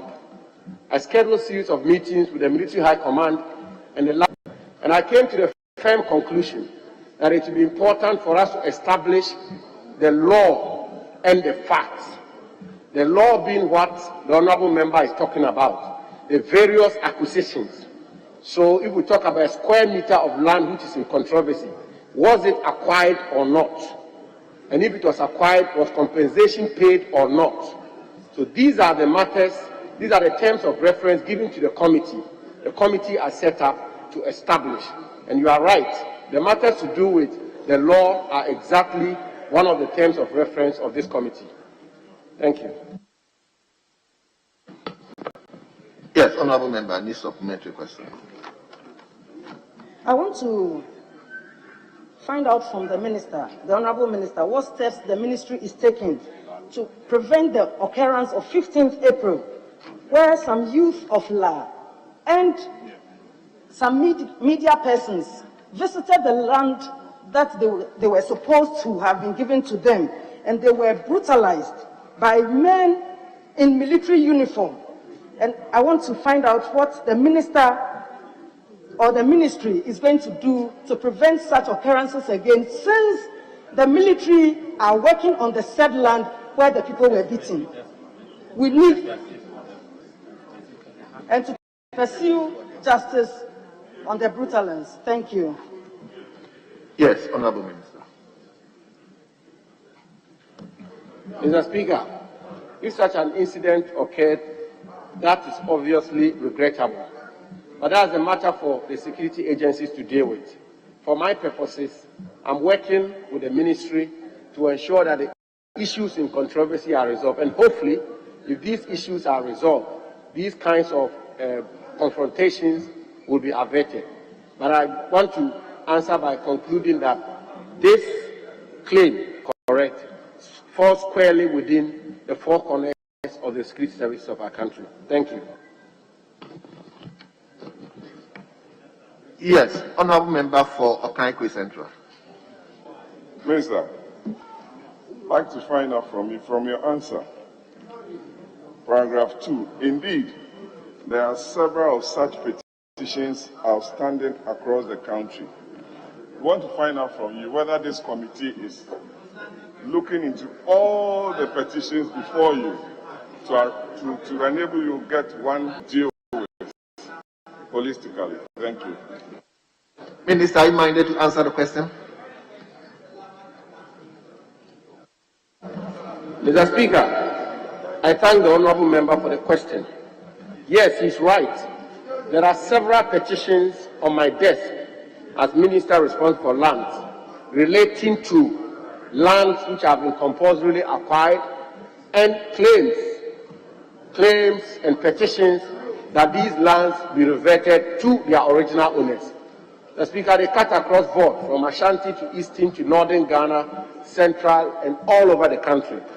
Mr. Speaker, on the specific question, the committee, the Honorable Benito Usubio's committee, is tasked to deal with the specific issue of the Land Traditional Council and the Ghana Armed Forces disputation, and that is what they are seeking to resolve. But as we know, the New Lands Act 1036 stipulates that within 6 months after the promulgation of the Act, government should take steps to advise the President on the divesting of vested lands. And indeed, the ministry is working to be able to resolve all of such issues. And ultimately, our hope is that all of the petitions across the country relating to lands in controversy will be resolved. Thank you, Mr. Speaker. Yes, honorable member for Tamalis and North. Thank you, Right Honorable Speaker. Mr. Speaker, I'd like to follow up to find out from the Minister if the duration for the committee was at some point extended and what the Honorable Deputy Minister's Committee gave as reasons for requests for extension, because per the dates and records, this committee was supposed to have presented their report by 7th May 2021. They were given a 2-week period when they were inaugurated. What has the Honorable Benito Owusubio's committee told you for the delay in this report? Yes, Honorable Minister. Thank you, Mr. Speaker. On when their report will be delivered, and I want to repeat, the report is expected to be delivered end of this month. When the committee was established, the MP, the honorable member is right. They were given a 2-week period within which to submit their report. After they commenced their work, it came to their attention that a lot of survey works ought to be done. Several more meetings had to be organized, and a lot more engagement had to take place for us to be able to come to a point where we will have consensus and have an agreement among the parties. This occasioned an extension of the period within which they ought to present their report. And as I say, I want to repeat, the Speaker, we commit to the House that by the end of this month, the Honorable Benito Owusubio's committee will present their report to the ministry for our consideration. Thank you. Yes, honorable member for. Yes, honorable member. Mr. Speaker, listening to the minister, I have taken a curious parliamentary notice of he reporting to this House how he appointed the Honorable Benito Owusu to chair this committee. Mr. Speaker, in what capacity, as we heard him, and more importantly, he added that the parties have exhibited good faith when he referenced Ghana Armed Forces and the La community. And Mr. Speaker, I want to find out from him whether beatings and assault is acting in good faith, because the people of La were subjected to some indignation of humiliation, of assault in the hands of the men of the Ghana Armed Forces, and whether those beatings were even justified in law. Thank you, Mr. Yes, Honorable Minister.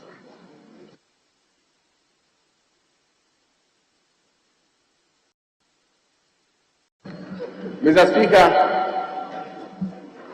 it is trite that the Honorable Benito Owusu-Bio is an experienced parliamentarian, 5-term member of parliament, the Ghanaian. He served on the Committee on Lands for several years, and therefore I took the view that he has the requisite expertise, experience to be able to chair this committee and resolve the issues involved. Mr. Speaker, that is the reason why I exercise my powers as minister to appoint him to chair the committee.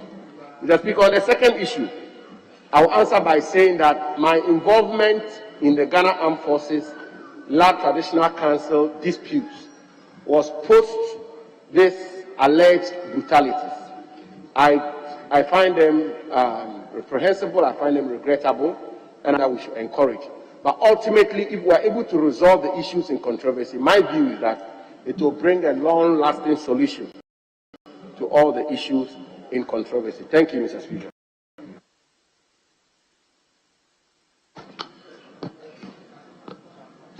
Yes, Honourable Member for North Tongue. Most grateful, Mr. Speaker. Mr. Speaker, I rise to ask the Honourable Minister for Lands and Natural Resources, by way of supplementary question, what informed the earlier decision by government, led by your predecessor, to announce to the chiefs of land that that government had decided to hand over the lands to them? It appears that that's really the genesis of the crisis. So, are you apprised with that? With that fact, and what accounted for the policy change after the elections? Yes, Honourable Minister.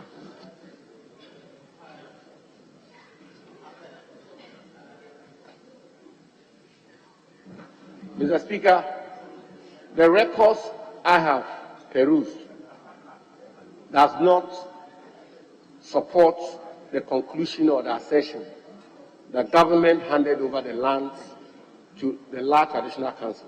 That did not happen. There were negotiations and engagements, as is the case now, between the government through the then Ministry of Lands and Natural Resources under the Honorable Asoma Chirem and the La Traditional Council. The discussions were never consummated, no agreements were reached. I think there was some preliminary understanding, but that never materialized.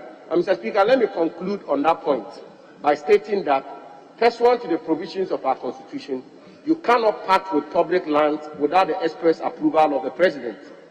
So the transaction which took place, whatever transaction it was, whatever agreements there were, with the greatest of respect, it couldn't have passed until such a time that the President exercised his power as a trustee of public lands in approving them.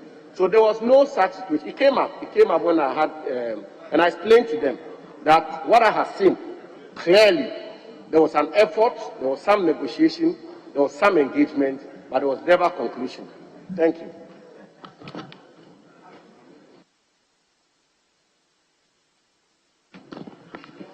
Yes, Honourable Members, question time has come to a close. Honourable Minister for Lands and Natural Resources, we thank you for attending upon the House to answer questions. We are so grateful. You are discharged now.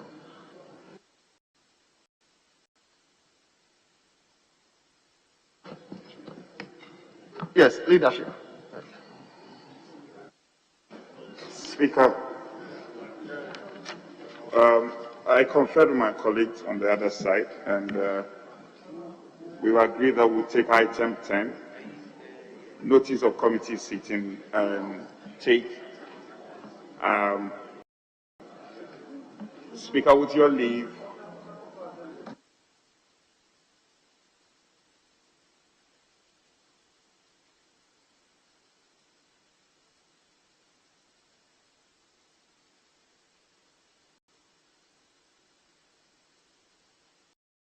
Speaker, so with your leave, we will break into committee of the whole and consider the National Health Insurance formula, as well as a briefing. We'll receive a briefing from the Statistical Service, which was an agreed agenda by the House last week as the business statement was presented. Speaker, with your leave, we will have to break into a committee of the whole.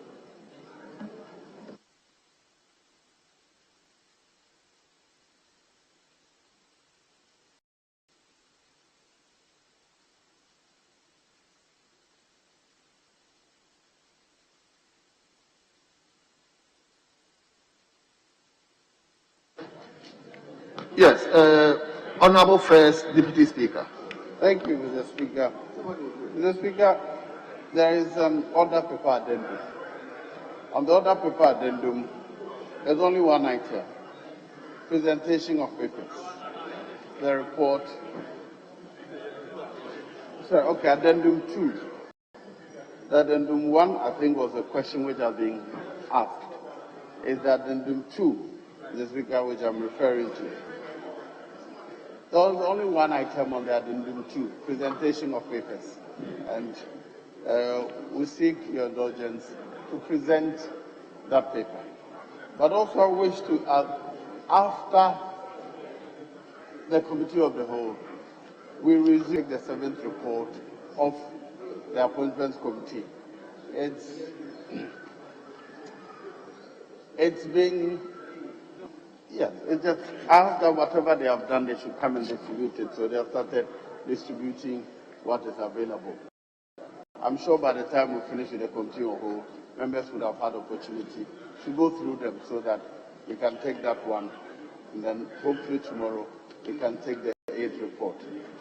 That's my request. Yes, First Deputy Speaker, I'm not clear. Do you want to lay the paper? The Speaker, if yes, the order paper addendum 8th report of the appointments committee to be late. Yes. Then there's, on the original order paper, item 9, there's a motion. The application that we move into the committee of the whole, the Speaker, has been made to you. I am suggesting that after the committee of the whole, the House resumes so that we can take item number 9 on today's order paper also. But for now, my prayer is that we lay the paper as itemized on the order paper addendum number 2. Thank you, Mr. Speaker. Yes, very well. Yes, Honorable Minority Leader. Speaker, I have no difficulty supporting the chairman of the committee in laying a paper, but I have a difficulty when the rules, and I order 74, when papers are presented, the rule is that the paper must have been ready for distribution. In the interest of cooperation, we've allowed for some of these papers to be late, but the rule, respect the letter and spirit of the rule. When a paper is presented and Mr. Speaker says for distribution to members, that paper must be distributed accordingly to members. So yes, he will lay it, but when he lays it, I will request the table now to distribute the copies available, because I've reached out to say that this paper is not ready for distribution. You are insisting on it, so lay it. But after laying, Mr. Speaker, I'll hold you to the strict rule that the copies be distributed for the attention of members. You see, this is not an ordinary report. There is no difficulty with the report. There is a report that we will consider. I have only said that let members have copies. Myself and you have no problem. We've read the report, not once, not two, but members must have copies of the report and read the report and contribute to the motion. So if go ahead, but when you finish it, Mr. Speaker, I'll insist on us respecting the rules in Order 74. As soon as the Speaker announces that copies be distributed, proceed to make sure that members have copies of the report. I thank you. Very well. So, Honorable First Deputy Speaker, you may lay the report.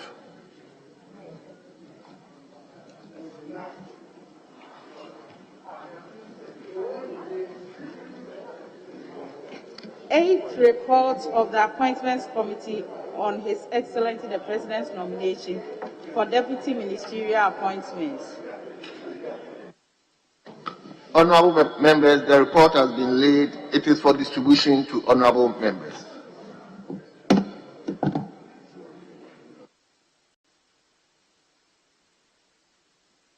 Yes.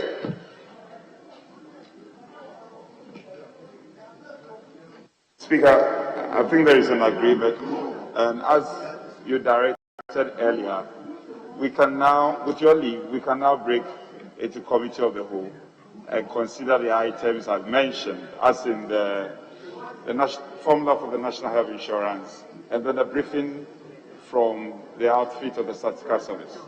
Thank you. Yes, minority leadership. Am I hearing something from your end? Honorable minority leadership. Am I hearing something from your end? Speaker, get me right. I don't have a problem on to the motion. Mine is that. No, you said motion 9. No, leader. No, but you see, don't project me as if I'm a difficult Hansard table. Print the Hansard now. When you wrote, you said, I said so. I said, let them print the Hansard for us. That's why we are recording. He said, after this, motion 9. I heard you. And I said, let them produce a record now. Put it here. Whether he said motion 9 or not, for a record. Please. Mr. He Speaker, said motion 9. What I said was that after the laying, we can break into the committee of the whole. But I request that after the committee of the whole, we resume and take motion 9. It's that you're confusing the two. The laying of the paper is different from the request that we do the motion 9 after the committee of the whole. This has been a true request I've made. Very well. Honorable members. Yes, minority leader. Mr. Speaker, you see, someone's report of appointments is what the chairman wants to take after committee of the whole on national health insurance. What I requested for, and I insist, is that allow members time to peruse the report. I insist on it. That's all I'm asking for. That's all I'm asking for. And you can see, Mr. Speaker, the lady just walked past my back. She's now distributing the report. Not for my consumption. Myself and chairman, we have seen, reviewed, read. I will contribute. But members are entitled by your rules to these papers late and to read them and to appreciate them and make meaningful. That's all I've asked for. I have no problem with the report at all. I whisper to you.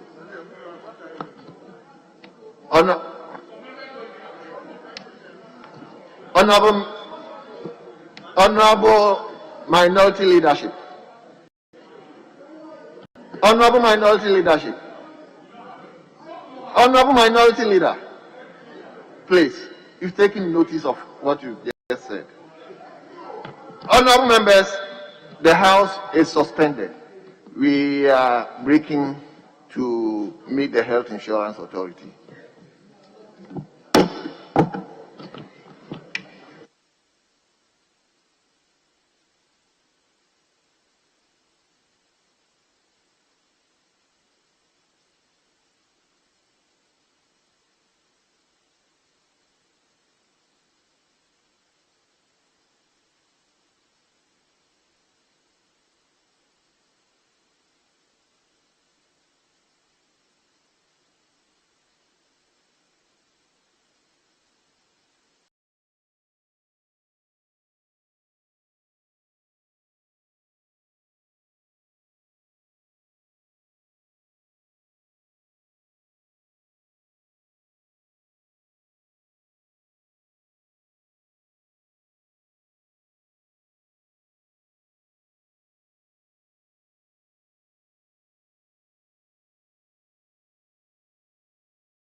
Powers and principalities.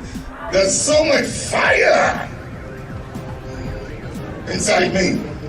Tragedy struck when part of the largest hillside at the kosher rubbish dump collapsed. It's going to be fun to see how he goes about approaching this game.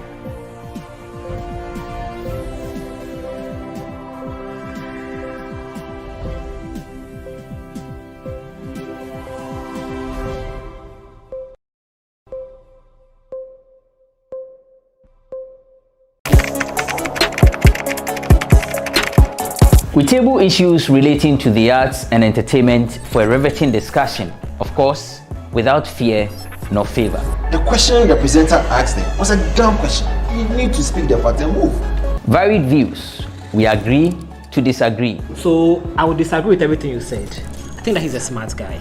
I think what he did. No, but I also said he's a smart guy. Yeah. I guess that I'm waiting for the what next. Yeah, I don't think that we have to wait for what next. It sometimes gets confrontational, but that's the beauty of the game. Today you deny funny face. It's not my brother. Today you deny funny face. I don't know him. You don't know funny face. It's not my brother. You don't know funny face. It's a package. We meet, we sit, we dialogue, we learn, we progress. My name is Benefo Abrantepa, a proud blogger, and this is my forum.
Powers and principalities. There's so much fire inside me.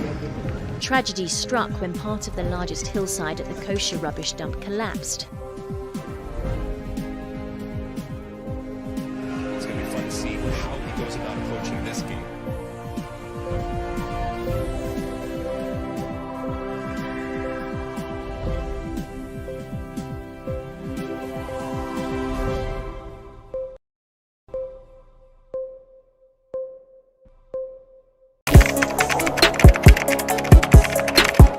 We table issues relating to the arts and entertainment for a riveting discussion, of course, without fear nor favor. The question the presenter asked them was a dumb question. You need to speak the part and move. Varied views. We agree to disagree. So I would disagree with everything you said. I think that he's a smart guy. I think what he did. No, but I also said he's a smart guy. Yeah. I guess that I'm waiting for the what next. Yeah, I don't think that we have to wait for what next. It sometimes gets confrontational, But that's the beauty of the game. Today you funny face. It's not my brother. Funny face. I don't know him. You don't know funny face. It's not my brother. You don't know funny face. It's a package. We meet, we sit, we dialogue, we learn, we progress. My name is Benefo Huabin Abrantepa, a proud blogger, and this is my forum.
I'm delighted to be supporting the GhanaWeb road safety campaign. Let's be brutally frank. We are losing too many of our compatriots. The last time I checked the statistics, at the end of April, 1,034 Ghanaians had lost their lives to road crashes. We cannot continue on this trajectory. More people have died on our roads than COVID has killed during this pandemic period. That's really striking. We cannot continue doing the same thing and yet expect different results. Expect that some way, somehow, we'll reverse this deadly trend. We need to end the fatalities. We need to end the road crashes. We all now must take greater responsibility. Make sure our cars are serviced, our brakes are serviced regularly. We must ensure that as car owners, we do not hand over our cars to drivers or to our children who have not been properly licensed to use our vehicles. And let us just watch the speed and be extra cautious on our roads. Let's obey road traffic regulations and respect the signage on our roads. The carnage, the fatalities cannot continue. We must end the mass murder that is going on in our country due to road traffic accidents. It has to end, beginning from me, beginning from you. So let us do right and let us save lives.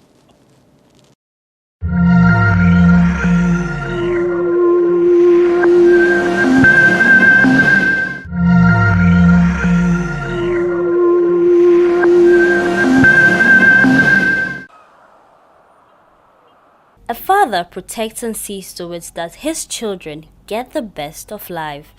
A father like no other. He offers the best of advice and goes the extra mile to put a smile on the faces of his family. A guardian. For this and many other important roles you play in our lives, you deserve celebration on your special day, Father's Day. But are these men who make fatherhood great celebrated? How well and how much? Normally they wish me Father's Day, that kind of thing. And I enjoy it because it's not everything that they are not up to the stage where they will maybe have a party for me or do something about how they wish me a Father's Day and Happy Father's Day and that kind of thing. It's a joy to me because I love them and they also love me. And I take care of them. So they are good to me and I'm also good to them. They will do it every year. So I'm expecting them this year too. On the day, cake, shirts, sometimes shoes, handkerchiefs, and then they bring my grandchildren to my house to celebrate. Father's Day ni dua. Timi to bia atade no mo dia brem bia champagne no mo dia brem ofie na me no mo maame na ye tutu na omo agbaje me so ni ade ntia na omo ye ma me ema na ye fe me ma ne de na me anim me ni bidie na so me omo ku se mapa ofo so ma ka omo nyina abata me ho a me ye de me gusu akra nti me ma de omo fa me ni agro no so me fa omo ni agro. Yeah, because my mother died early, so me I take them. How the mother day how can make, so I take them make. So they like me well. They chop a Father's Day for me well. Oh, they see plenty things. They go buy shopping for me and buy cook for me. And they make me better like father. Yes, I. Actually, they bought some gifts and also prepared some foods for me. But they didn't hint at me. It was just a surprise on that day. Yes. Makola mpode ba ko de ordinary dia mama dada. Sa date no so kransin. Oh, yeah, one day no say that me person more say the Father's Day. I'm the end of therapy bra me. Okokoto ba iti odo ordinary dia mama dada. Sana middle crowd and swing. Later no so okohwe date no so that Father's Day sana no bring swing what am so happy. Papa da no dura. And so omo mama hu say papa da du. Enti eja omo ni bi mpo aketua bi a na ma kwa kai me. Enti enya bad. And no maybe I want the mama cry big was here. Go horses here, but be crazy because oh, I may be my bag, man, may cook you. Almost society, but the crack. Oh, my children are not grown much, so at least the way they do it for me, I like it. They wish me a happy Father's Day. Sometimes kiss.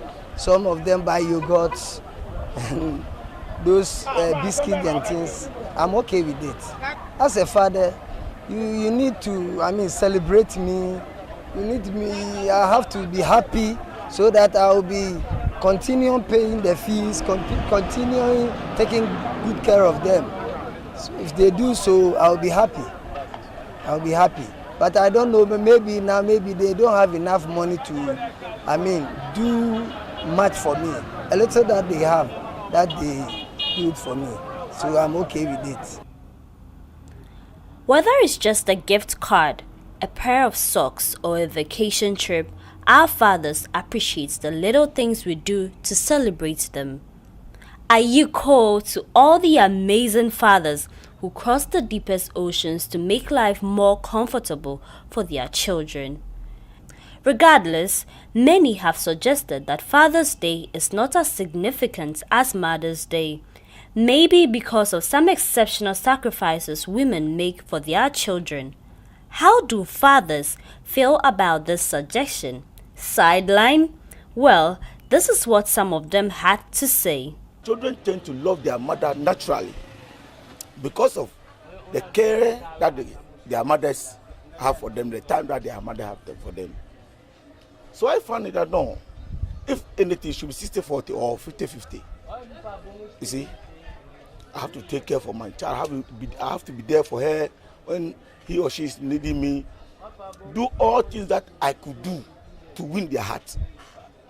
Because mothers ask for them there. So if you don't have time for your kids, you don't talk to them, you don't joke with them, you don't let them become your friends. And always, as a father, you become like a lion when you come to the house. Hey, hey, hey, hey, hey, hey. So you won't create fear on your children. They will not love you. The respect that they have for you, it is not respect, it is fear. There are so many factors to that, because we know women are those who breastfeed the children. Whenever a husband or a father is giving money to the children, he will be giving it to the mother to be given to the children.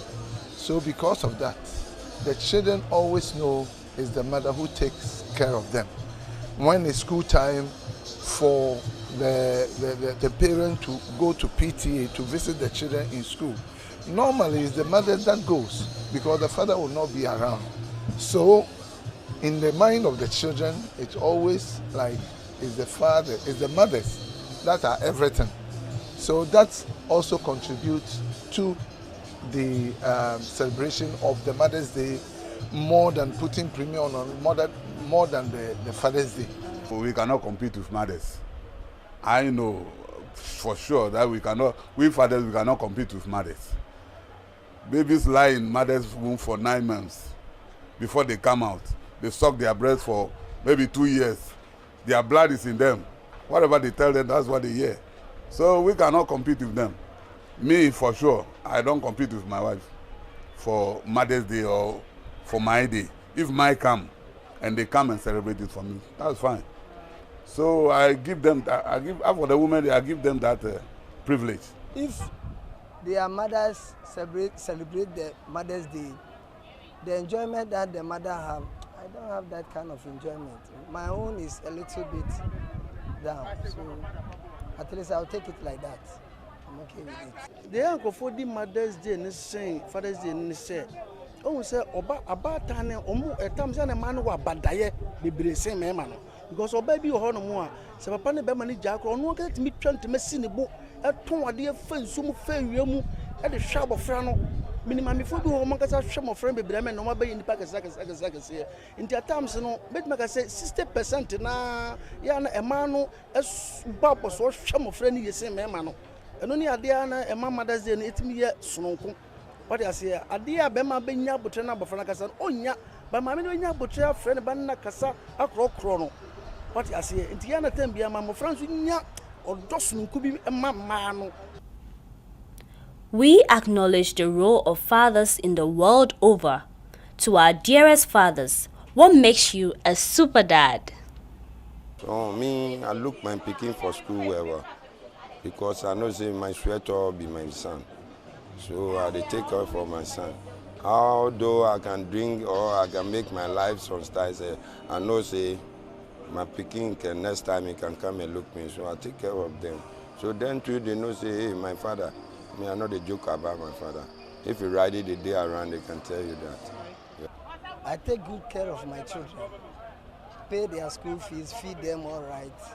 So I think everything is okay with them. My children, I brought them up. I love them and make sure that they also know that I love them. But when you play a fool, I'll discipline you. When I discipline you, I call you back. I make sure that you are close to me so much. I'm so close to my children that even the elder girl, I tell you, when somebody proposed to her, she'll call me, Daddy, this person says this and this and this. Because of I am so close to her, I am so open to her, she's able to tell me anything. All of them. I am very, very proud that all my children graduated from the universities. Yes, that is the number one, and I'm still with them. Their children come and then visit me and go. Even just yesterday, some came to the house in the evening, and then this morning they left for their place to school. So I am very proud of them, and they are proud of me. For me, in person, I decided that I will not allow my children to appreciate their mother than me. So when they are born and they start to crawl, I always carry them myself, putting them in my back, tie them, taking them to church myself. Whenever there's a PTA, I will never allow my wife to go. I will go. And when it's time to bring them from school or send them to school, I go myself. And whenever there's money that should be given to the children, I do it myself. And because of that, I've won the children to my side. So whenever there's a Father's Day, they appreciate me more than their mother.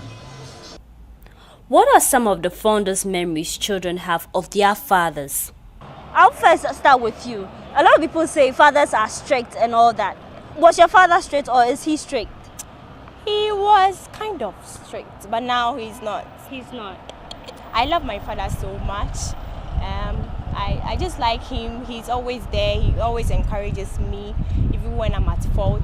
He always finds the right way of correcting me, and I like that. So what is your special message to him on this day? Well, I want to tell him that I really love him and I really like the way he brought us up, and God bless him wherever he is, and I pray that he will live long to see us prosper. Amen to that. Okay, so with you too, why do you like your father? Why do you love him? Oh, I like my dad because he's caring. He provides our needs. Like, he does everything a father should do. Okay. So on this, you saying that your dad does everything that a good father would do for his children. So what are your plans for him? What are you going to do for him this Father's Day? Oh, I have something for him. Okay. Yeah, I don't want to say it. You don't want to say it? Yeah. Okay. But with you, a lot of people do say that we celebrate Mother's Day more than the Father's Day. What do you think has contributed to this? To me, I think some fathers are not supportive as the way they are supposed to, and some people too, they prefer or they like their mothers more because mothers are open to us, so sometimes they are able to tell them whatever we want. In my case, for instance, my father is a good disciplinarian, so I can hardly talk to him on issues my personal issues, but everything I tell my mom. So this Father's Day, I'll just wish him Father's Day and maybe get him a little present, but I like my mother more. Yeah. Okay, it's fine. We wish all fathers a happy Father's Day. Sundays is Father's Day. What are the plans you have for your father? A lot of things. But what do you usually do on the day? Go out with him. So and have fun. That's all. But why do you love your father? I don't. You don't? I don't. Why? What's the reason? I don't know, but I love my mom more than as compared to my dad. Okay. I don't have any special. In fact, I don't have plans for him at all. But maybe happy that any, but I don't have plans for him. Maybe my other siblings might do something for him, but I don't have any plans for him. Okay, that's fine. But with you, what is your message? What would you want to say to your dad? That I love him very much. I love him because I look like him, exactly like him. So what do you love about your father? He really takes care of me, and anything I ask, he gives me. He doesn't beat me. Okay, so you are more of a daddy's girl? Yes, please. All right. But so on Father's Day, what do you usually do for him? Actually, he's not here, so I always call him to wish. All right. Yeah. But then there are a lot of people who are afraid of their fathers. Like they hear daddy's coming and then they are running. What do you think contributed to that? Oh, okay. It depends the relationship between their father. Maybe their father always, like, when they come home, they'll be frowning their face if they are going to, oh, daddy, then like maybe they are pushing them, that kind of stuff. That's why sometimes some of the kids really love their mom than their father, and maybe they don't take care of them. That's why. So on this day, what is your special Father's Day message to your daddy? Oh, happy Father's Day to my lovely dad. I wish him to live long. Okay, my biological father is currently not alive. The late W1 Ephraim, he was a soldier. I have so many military fathers, like Lieutenant Colonel Painty, at Ghana Armed Forces. He's been like a father to me, and everybody who knows me even thinks he's my biological father. So on this Father's Day, sir, I give you the salute, and I thank you for all what you're doing for me, as well as all my bosses at TL Financial Services. I wish them a happy Father's Day.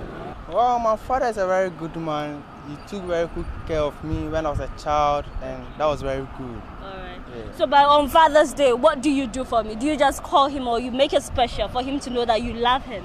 No.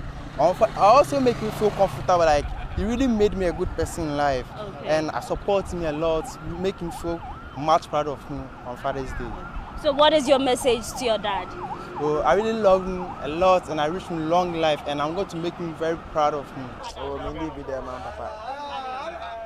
And I'm saying, you know about being here, or yeah, I did be my first, and I'm managing with Amana.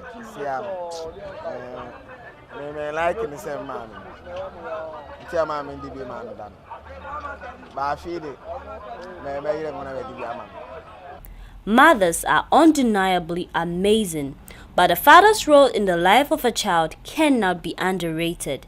It is unique and phenomenal, and that's why we join fathers around the world to celebrate all fathers. We appreciate you and a very happy Father's Day.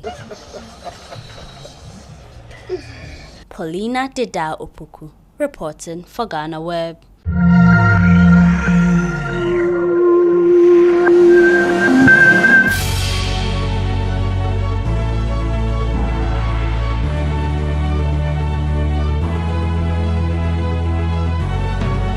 From the dawn of time, people have engaged in several businesses. With the onset of technology and innovation, life has relatively been made easier. By using debit or credit cards, mobile banking. Thank you. And your favorite, mobile money? tech has indeed married business. On BizTech, we spend time with faces behind known and upcoming businesses in the country. Learn more about the new technologies and innovation, as well as find out about the trending issues in the world of business. Join us as we serve you with a variety of compelling interviews, projects, and others right here on GhanaWeb TV.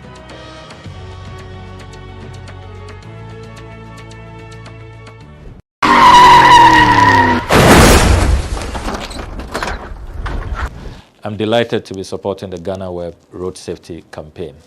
Let's be brutally frank. We are losing too many of our compatriots.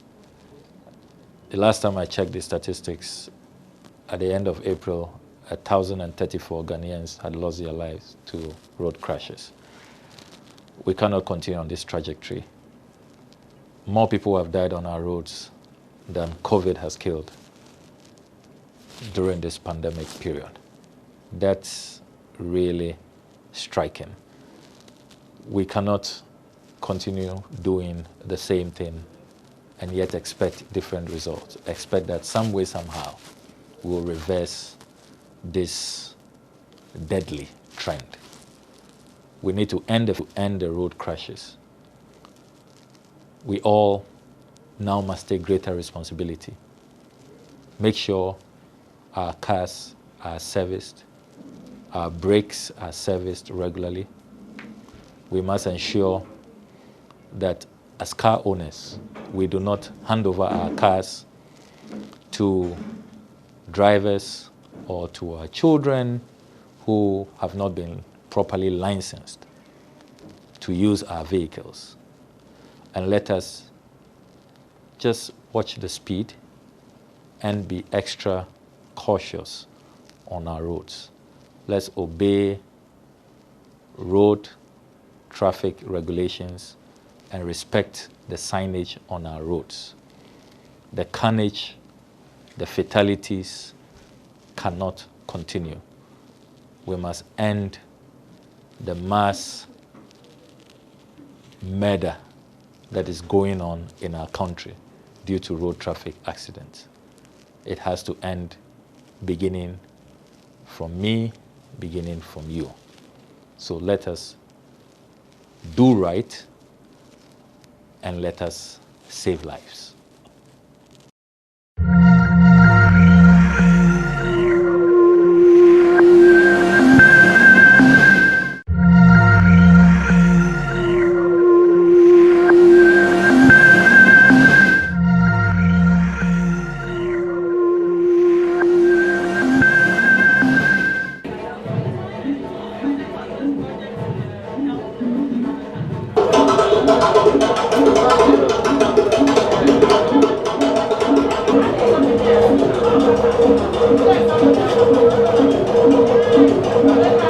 So over here you have the use of pieces of fabrics which ordinarily you would have thrown it in the bin or somewhere like that, but refugees have used these pieces of fabric to make these nice doormats and handbags to earn a living and be able to be self-sufficient on their own. And then over here, this refugee is also using coconut husk and then palm kernel to do jewelry and some other nice stuff. And here you have refugees using coconut husk also. They burn it and then they process it with starch into these briquettes. So these briquettes are fuel sources. They are used in place of firewood and charcoal, which is burning and harming the environment. So they are using waste to process into other things useful. And it burns really long. As you can see, it's used for cooking, heating, and grilling and what have you. I think more than ever, the protection of the ecosystem has become a topical issue, because the environment is us and we live in the environment, so there's the need to protect the environment. This is a little bit, the issue about refugees is also a development issue. And so they are all part, we are promoting economic inclusion of refugees, and they are all part of the development agenda. So more than ever, this is an important thing for them to also contribute their bit, their quota, in making sure that we sustain the environment bit by bit. Ghana, wherever, different countries, all of us will have a beautiful and a green earth to live on. As you know, we are working towards achieving the SDGs, as I've mentioned. So reducing poverty, which we are supporting the refugees with financial resources and other technical capacities to be able to be self-reliant, so to reduce poverty, to gender equality. So this organization, Lakensiel, that's making this product, is made by refugee women. So we are also promoting women empowerment. We are sustaining, helping to sustain the environment. And so we are doing the bits that we can to make sure that we meet the targets of the SDGs. So refugees are not left behind.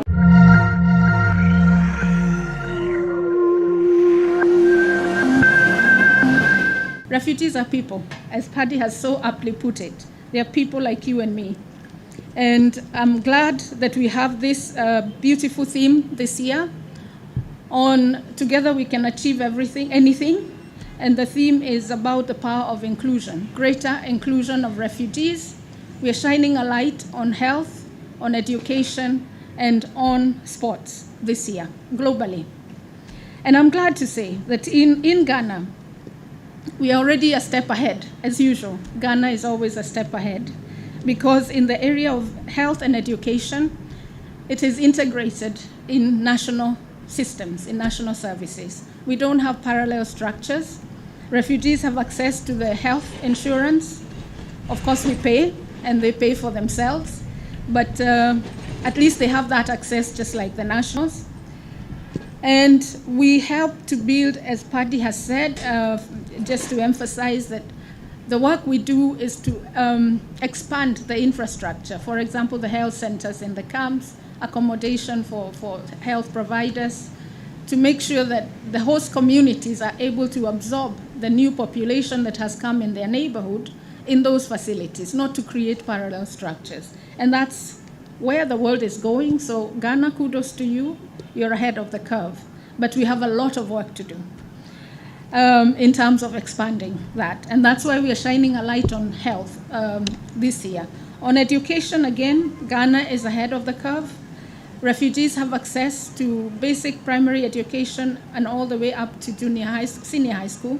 Free education, the one that Ghanaians also have to access to, which is very progressive. But of course, there are all these other hidden costs. They need to eat, they need to buy uniforms, they need textbooks, and that's where our partners come in a lot to help, in livelihood so that they're able to meet their other needs. But the fact that they have access to education is a step in the right direction, especially when we remember that they don't come for 1 year, a couple of months, and then they go home. I will tell you the story of Ghana, but it's even worse in other contexts. The refugees we have here, other than the ones who arrived last year with the Côte d'Ivoire post-election violence, less than 1,000 last year. But the rest, they have been here between 10 and 25 years. I mean, take that period of time from your own lifetime. It changes everything. And so integration is the way to go, because you want people to feel included and to also contribute in the local economy and where they find themselves in. Talking about security, if you leave people idle, then you can't blame them when they get into other, less constructive activities.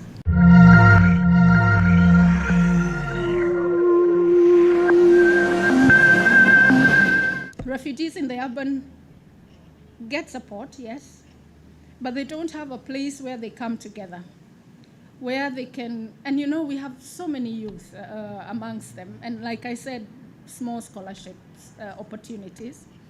And this center, as you will see, because we'll take a tour, is to empower the youth. Empowerment can take many shapes so that they're able to go out there and compete with the world, be able to know how to package themselves, like, for example, CV writing, something so simple.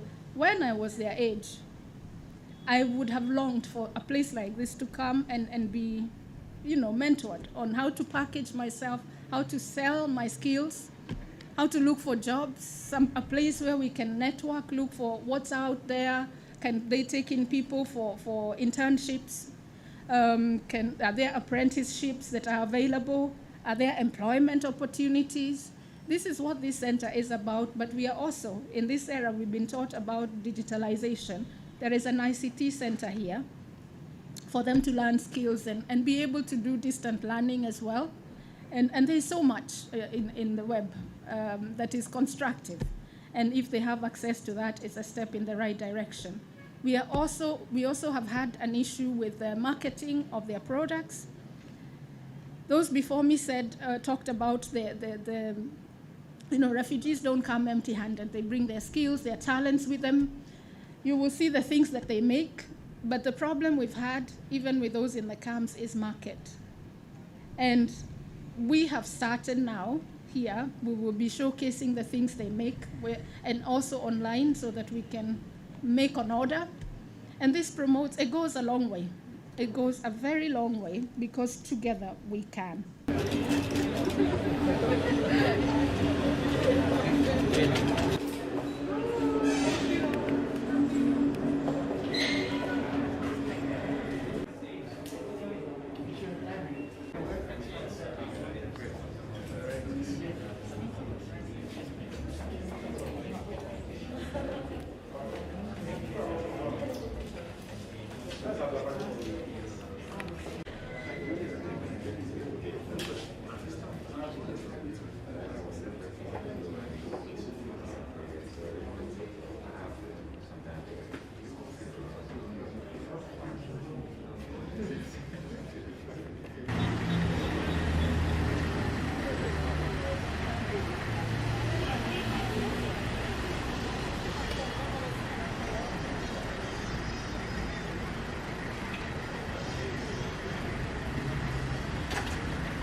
say we are currently at Tetekwashi Art and Craft Market, which is one of the oldest surviving art and craft markets in Ghana, in Greater Accra, on record. I would say that this market is over 30 years old, but somewhere 2009, we heard that the market land has been leased to one company called Abdes Integrated. So we quickly petitioned the then president, the late President Mills, and then he responded. He then ordered the then Minister for Lands and Natural Resources, Honorable Inusa Fuseni, to look into the matter. Because one, this market falls under the Ministry of Tourism, and where we sell made in Ghana products, handicraft to be specific. We are promoting tourism and upholding our heritage. This is one of the oldest surviving markets. We have a population of over 500 artisans and handicraft dealers here. This is the number of people that are surviving here. So I would say that the matter has been in court for over 9 years. Somewhere last year, the High Court passed judgment and it went against the market. So the market put in an appeal. However, our lawyer filed a stay of execution, and then the appeals court threw it. So on the 8th of this year, on the 8th of January this year, we were here, and then the court bailiffs, police, and then the plaintiff company came that they are coming to take possession of the land. So we pleaded with them. We told them that it's of a short notice because we've been here for over 30 years without any interference. However, we also consulted, or we confined the then or the current Honorable MP, Honorable Lydia Al-Hassan, who also advised us to re-look into the list of the land. So he led us to lands, and then we conducted an official search where we found out that Lands Commission has reserved 1.56 acres of the 7 acres of land here, still for the handicraft market. So we applied to Lands Commission for that 1.56 acres of land to be leased to us, which Land Commission has agreed and have written us a letter, one for the union and one to the district assembly. So as I am talking, we are still in the process of acquiring that 1.56 acres of land, where the district assembly also promised to develop that place where we will be relocated. So when they came first for the demolition exercise, we told them that we know that all the land does not belong to them, so they should go. We are ready to move onto our 1.56 acres so that they can have their portion, but they did not agree.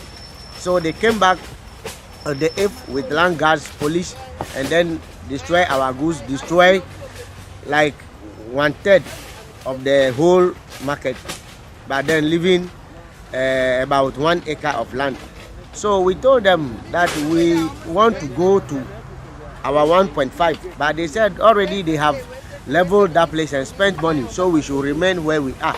So we mobilized ourselves, raised funds, our last resort, and then rearranged and reconstructed our shops. We constructed about 150 new shops within 3 months, and we have just started doing business.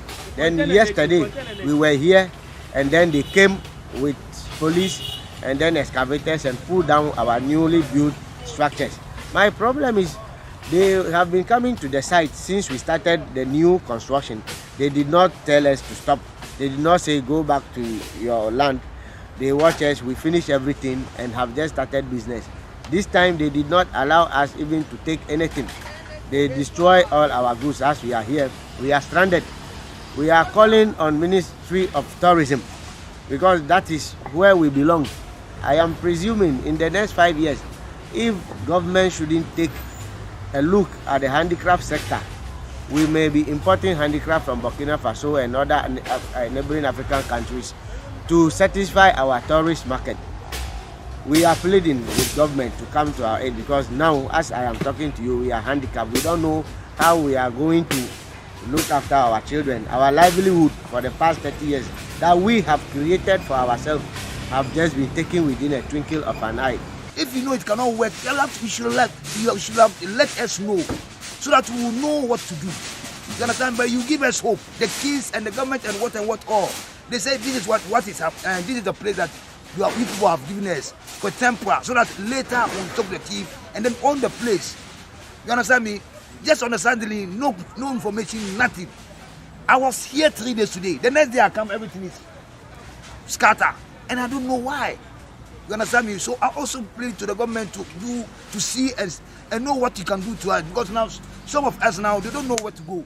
Even the what is called the new shop that we build, some of our people, they didn't even started working safe. I started the work with this new shop almost 2 weeks now. The market hasn't go anything well with me before this thing. So in fact, I was just confused. So we are asking the government to look for us because we all Ghanaians. You understand me? Once the leader day, then at least you have to do something so that we can solve some of our problems.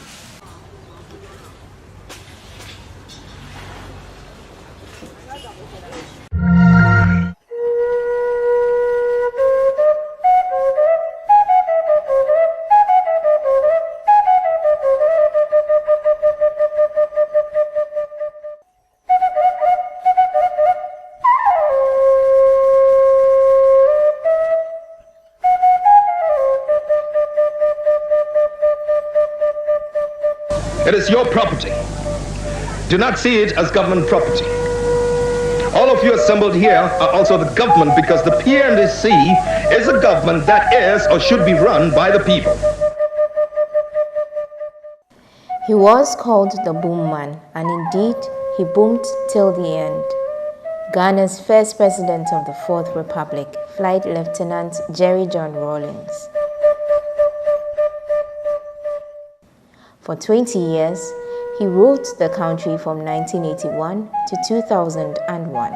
This was after he ruled for a brief period in 1979. But how did it begin for him? Let's go a little while back. Rawlings was born on June 22, 1947 in Accra to Victoria Agbotui from Jelukope Keta in the Volta region, and James Ramsey John, a chemist from Castle Douglas in Scotland. He had his secondary education at Achimota School, where he met his wife, Nana Konedu Ajiman, and later enrolled at a military academy at Teshi. Having joined the Ghana Air Force, the military switched his surname and middle names. Jerry Rawlings John then became Jerry John Rawlings.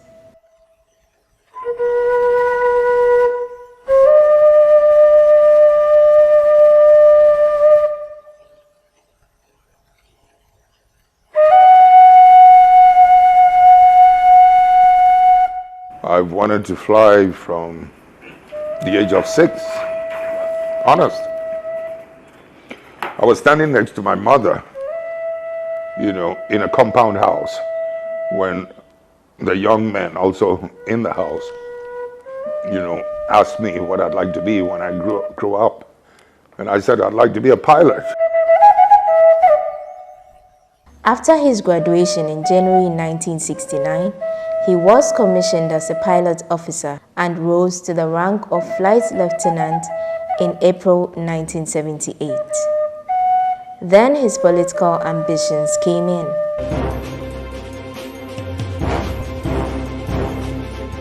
Having been a part of the Free Africa movement, Rawlings joined other military officers who wanted to unify Africa through a series of coups.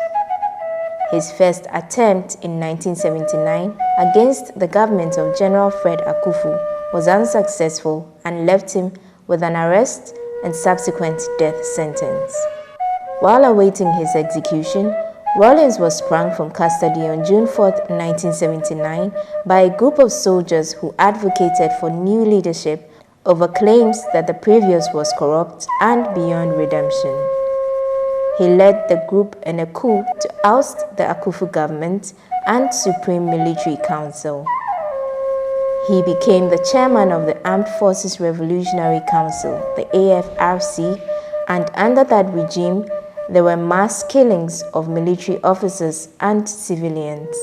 The holding of office in government in this country had in almost all cases been used to plunder the wealth of the nation.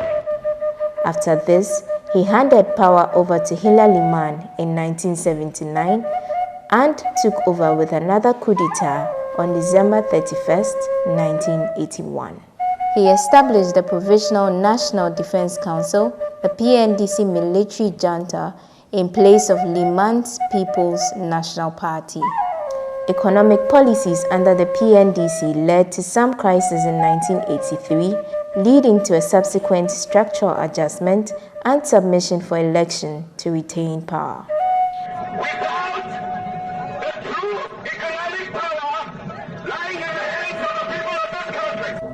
Elections were held on November 1992, leading Ghana to a multi-party democracy.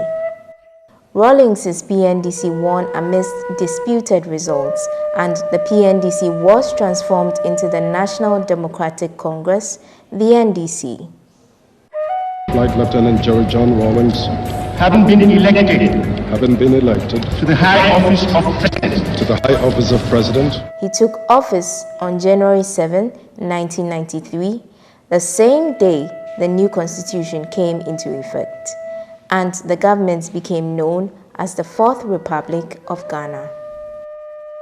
Between 1992 and 1996, Rawlings eased control over the judiciary and civil society, allowing a more independent Supreme Court and the publication of independent newspapers. Opposition parties operated outside of Parliament and held rallies and press conferences. The 1996 elections were peaceful between two major contenders, Rawlings's NDC and John Agyekum Kufuor's Great Alliance, an amalgamation of the New Patriotic Party, the NPP, and the People's Convention Party, the PCP. Rawlings won by 57%, with Kufuor obtaining 40% of the votes. In accordance with his constitutional mandate, Rawlings's term in office ended in 2001. He retired in 2001 and was succeeded by John Agyekum Kufuor, his main rival and opponent in 1996. Rawlings, for years as a statesman, always spoke against corruption, hitting at whoever he thought was looting the public purse. I'm saying that we can vote people in and out, personalities, okay?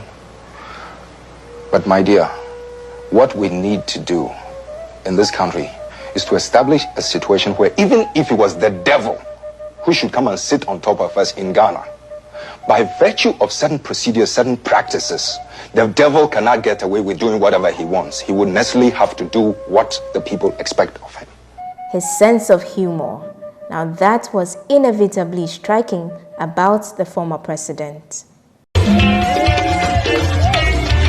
Papa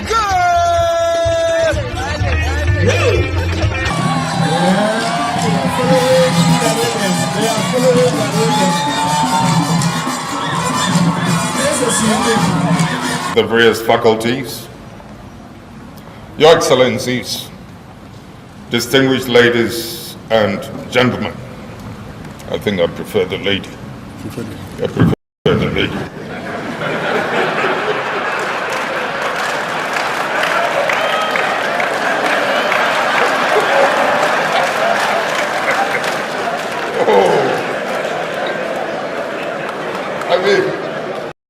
This little warm food you want to enjoy.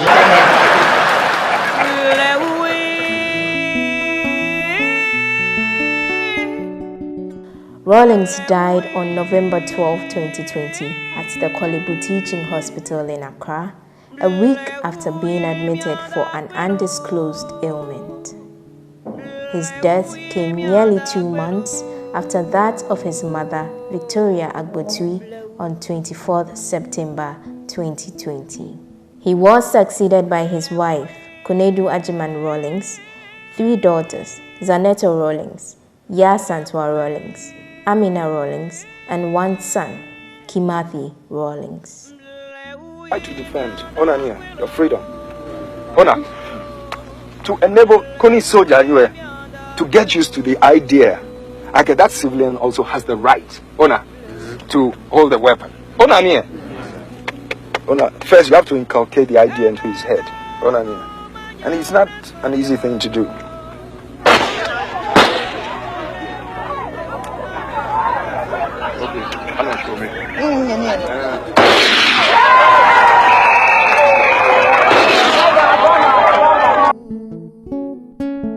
Just hold one hand up.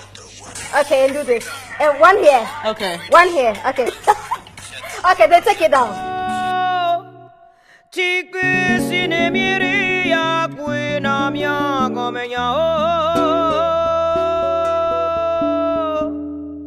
Mina unjo mi dokwera, mina unjo mi dokwera, ngwena kaka mia poase kwebenyo, ngwena kaka mia poase kwebenyo, mle uye mianda kwelo,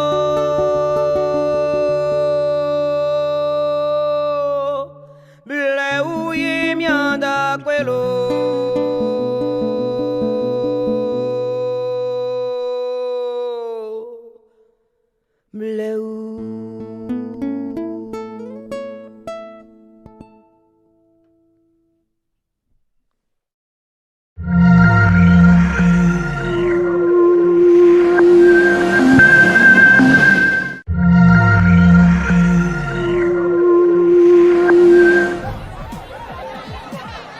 Powers and principalities. There's so much fire inside me. Tragedy struck when part of the largest hillside at the kosher rubbish dump collapsed. It's going to be fun to see how he goes about approaching this game.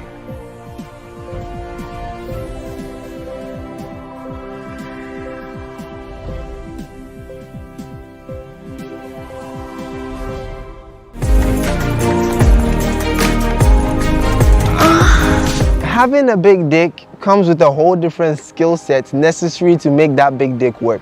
Because for all women's big talk, most of them can't take, dicks of a certain size. She can't even give you a proper arch. Like, instead of giving you the slide, she's giving you the abdomen bridge. Like, what's that? You can, people think when you have a dick or when you have a vagina, then you automatically know how to have sex. You don't. It's not by force to make every lady come. Hey, wait. It's not by force. As a guy, when you're getting sexual with a woman, no matter what, you will enjoy.